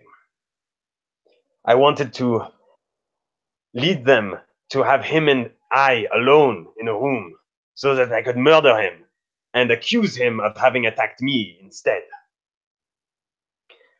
That did not come to pass. My persuasion was not limited to the three people who were most often with me. The butler himself, when the first murders started to happen, I took his ear for a moment when he showed me the way to the room to have a smoke. He and I were together for a little while, and I convinced him that Mr. Hill was trying to kill off his employees and blame it on one of us. I frightened him, and I gave him the dagger. While I was giving it to him, unfortunately, the man, clumsy as he is, cut off one of my buttons, and it fell to the ground. That idiot must have tried to cover his back after the murder, so he could pin it on me just in case, placing my button underneath the table. When I saw that button, I thought, what a smart butler he is. But why? Why, you say? Why would I try to kill Mr. Lionel Hill? It turns out he is not a Nazi. In fact, he is a great contributor of the war effort on the side of the Allies. He was funding my very own research and that of my compatriot, my German friend, Adolf. Why then would I kill him? Well, the same filthy Germans that were forcing me to give them information on the microtape. They had heard about the fact that this man was going to fund a bomb that could put an end to a war. That this man was going to fund a bomb that if the United States ever became involved on the side of the Allies, would be the absolute weapon and the destruction of the Third Reich. They blackmailed me. It was my family's life or his. If he did not die tonight, my daughter, Evelyn, would be next. On the next day, it would be my wife. And finally, my firstborn son, Jean-Pierre. I had 3 days to murder this man. It was a sad thing when he died. But it was necessary.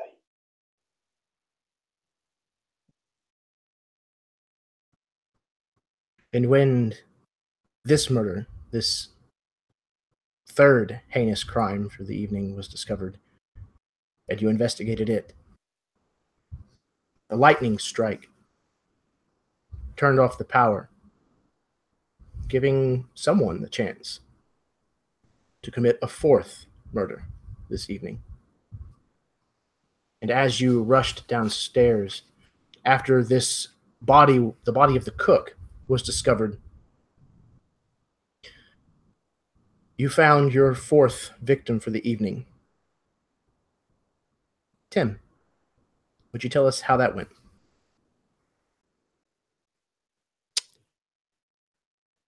I believe the term that you're searching for is patriot. It was roughly a year ago when I ran into Miss Jessica Price. We were at that new film that's all the rage, Citizen Kane. We had words. You see, she is a journalist, a damn good journalist. And she was asking me questions about the things that we were researching.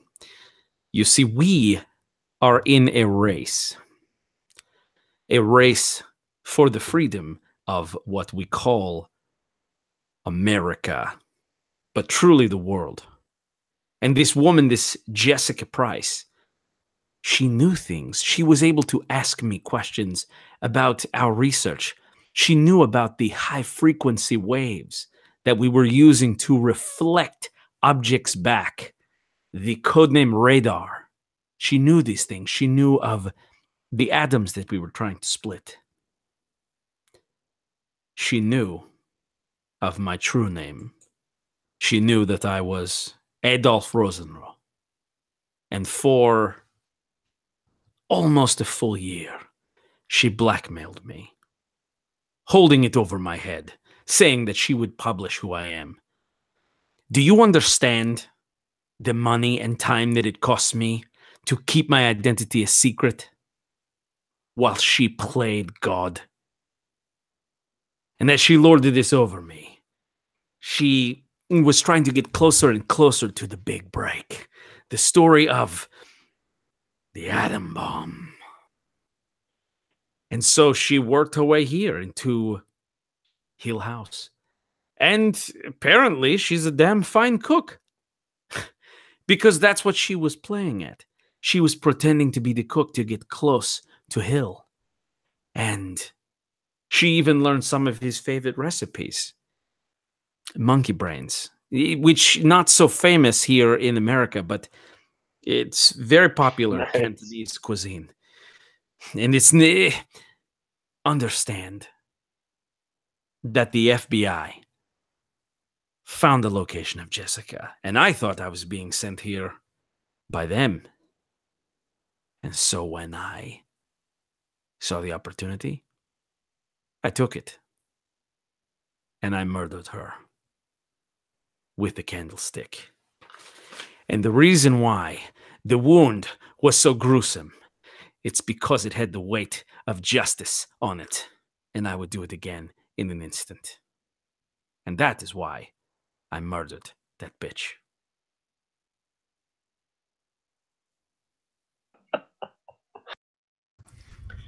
And that is how it really happened.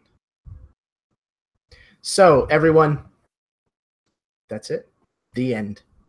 Thank you very, very much for tuning in this evening. Thank you very, very much for anybody who may be tuning in later on. Thank you to these four phenomenal players. Before I completely do the outro and wrap this thing up, I'm going to pass it over to them so that they can do their outro, introduce their channels or anything else that they want to do a shout out for, and then we're going to get this signed off. So we're going to go ahead and get Tim first because I know it's really late where he's at. Oh, no worries, man. I'm Tim. I'm actually part of Absolute Tabletop, and we are an independent publisher of RPG stuff.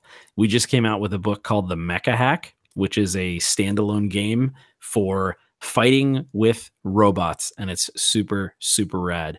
And then underneath the Absolute Tabletop banner, we have different brands, and one of those brands is Tabletop Terror. So if you want to see me talk with my brother James about RPGs and creativity, check that out as well. I just want to say that this is probably the most unique game I've ever played in. And I know that you put a ton of work into it and it showed, man. And I appreciate you doing this. You mentioned that it, in the chat, you said, hey, sorry if it was a little railroady. I loved it. It felt like a theme park ride, like going from one room to the next room to the next room. So it was magical to me. And I'm very, very happy with the way it turned out. And everybody, you guys all did an amazing job. This was just one of my favorite role-playing experiences. Thank you so much, and yes, absolutely, it was an absolute pleasure to have you. Thank you so much for being a part of this game. I believe I put everybody's links to their channels in the description of this video, so definitely go check them out. Also, as Tim said, go check out the Absolute Tabletop official Facebook group. So phenomenal group of people where stuff like this happens. So definitely go check it out.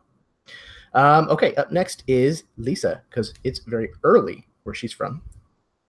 Yeah, it is. It's just past 7 o'clock in the morning. And this boa is insanely hot. This was so much fun. And I've never been so nervous going into a game as this one. I was I was peeing my pants. I was so nervous because I thought that's a lot of pressure. But it was really fun. And like it's always so much easier and more fun to play with people who just go all out, and you can just trust each other to just go bonkers. So thank you so much for that, and it's been a huge, great time. And I completely agree with Tim. The theme park ride is a very good description. It was really fun. And yeah, there were a couple of rails, but that also means that you can't escape when stuff jumps out in front of you. That was so cool. It was a lot of fun. And I gotta say, I don't use my YouTube channel a lot, and I'm not a content creator with tabletop role-playing games. So I just want to point to the other fabulous people here. But and that's it for me. You will see me lurking around YouTube comments and on AppTap as Lisa. All right. Fantastic. And thank you very, very much again for being a part of this game and for getting up or staying up at a ridiculous time to be a part of this and for being one Anytime for a game of yours. Anytime for a game of yours, Jeremy. Thank you. I appreciate that very much, Lisa. And for being one of the 4 fantastic players who gave so much to this game to make it a lot of fun. Next up, we have Alex. All right, well, it's going to be hard to follow those two up. I am just a regular guy. I hang out on the Absolute Tabletop group a lot, and I just feel so lucky that I was invited to play with all these amazing people. I don't really have a channel to plug or anything, but what I do have is a question for you, Jeremy. What was going on with the die rolls? Like every time something happened, you asked us all to roll a die, and I was like, and plus the die came in a little package that said murder weapon, and we all had one that was our own color, and you kept asking us to roll this die, and all I could think was like, what is going on? Because the stuff's already in the envelopes. Yep. So I have a chart that I put together. I don't know if you'll be able to see it or not. But essentially, the 3 of you who were not a murderer would roll on this chart to determine what clues were a part of the scene. And then the murderer, his roll or her roll would count for taking those clues away, up to and possibly including actually planting a false clue. Oh my God. Wow. Dude, that is brilliant. That is brilliant. Thank you. So you guys actually rolled to the point where there was only like 1 or 2 clues per scene. Like you guys kept it really, really tight. So there wasn't a whole lot of evidence for you guys to go on, but it worked well enough. You guys, for the most part, hit. Each one of you at least got 1 murder correct, as far as I could tell. So, but yeah, where were we? Alex. Yes, thank you, Alex, for being a part of this as well. I've only played with you once or twice before, but whenever I started thinking of people that I wanted to be a part of this game, I knew that you were one of the people that I wanted to invite. So thanks, man. you. Absolutely. This has been awesome. I appreciate that. And last but certainly not least, my brother from another mother, Chadley. What's up, dude? Oh my goodness. This game has been not only an adventure, but like kind of an eye-opener for me as far as like how to develop immersion, right? Like you have done so much work for this game specifically for over a couple months now. Like it's proven to me that like immersion means something because of what you've done, right? So thank you for that lesson, and I'm going to try to carry that forth as a DM going forward to not only make it immersive when I'm being a DM, but also like providing physical content that like makes you tangibly be a part of that universe and stuff. Like that's important and very, very cool. Other than that, I had a blast with everyone here. This was fantastic and amazing. I've never played a game of Clue that was this impactful for me on multiple levels. Thank you guys so much for being a part of that. And like, so cool. Other than that, my name is Chad Nick. You can find me on YouTube at Chad Nick, K-N-I-C-K. I do YouTube stuff, D&D games, Fiasco games, all this kind of stuff. Play it all the time. You guys should kind of come over and check it out. Also, I'm on a podcast with my buddy Jeremy and our brother Jeff Doty called The Dudes of Yore. You should also probably check that out. I believe that's coming out when? Based on Jeff's knowledge, we talked to him last. It's based on whenever he finishes it. But enough of that. I've had a blast. I'm also over on Dice on Ice, playing in some wicked Cryfoth games. You should check those out. And I'm also over at Performance Check as we kind of do this climb toward the crescendo of Lore Keepers. So go out and check those things out too. Other than that, fantastic. I love you guys so much. Thank you for having me. Positively, man. It is always a distinct pleasure to have you on, Chad. Thank you very much for being a part of this as well. So once again, thank you. You guys were fantastic. This would not have worked half as well if you guys hadn't dove in head first. So thank you for that. Thank you for anybody, once again, who tuned in this evening, and for anybody who may be watching this in the future. Stick around, drop a subscription or a like, and we'll see you in the future. And until next time, may your dice roll high and your snacks always be within reach.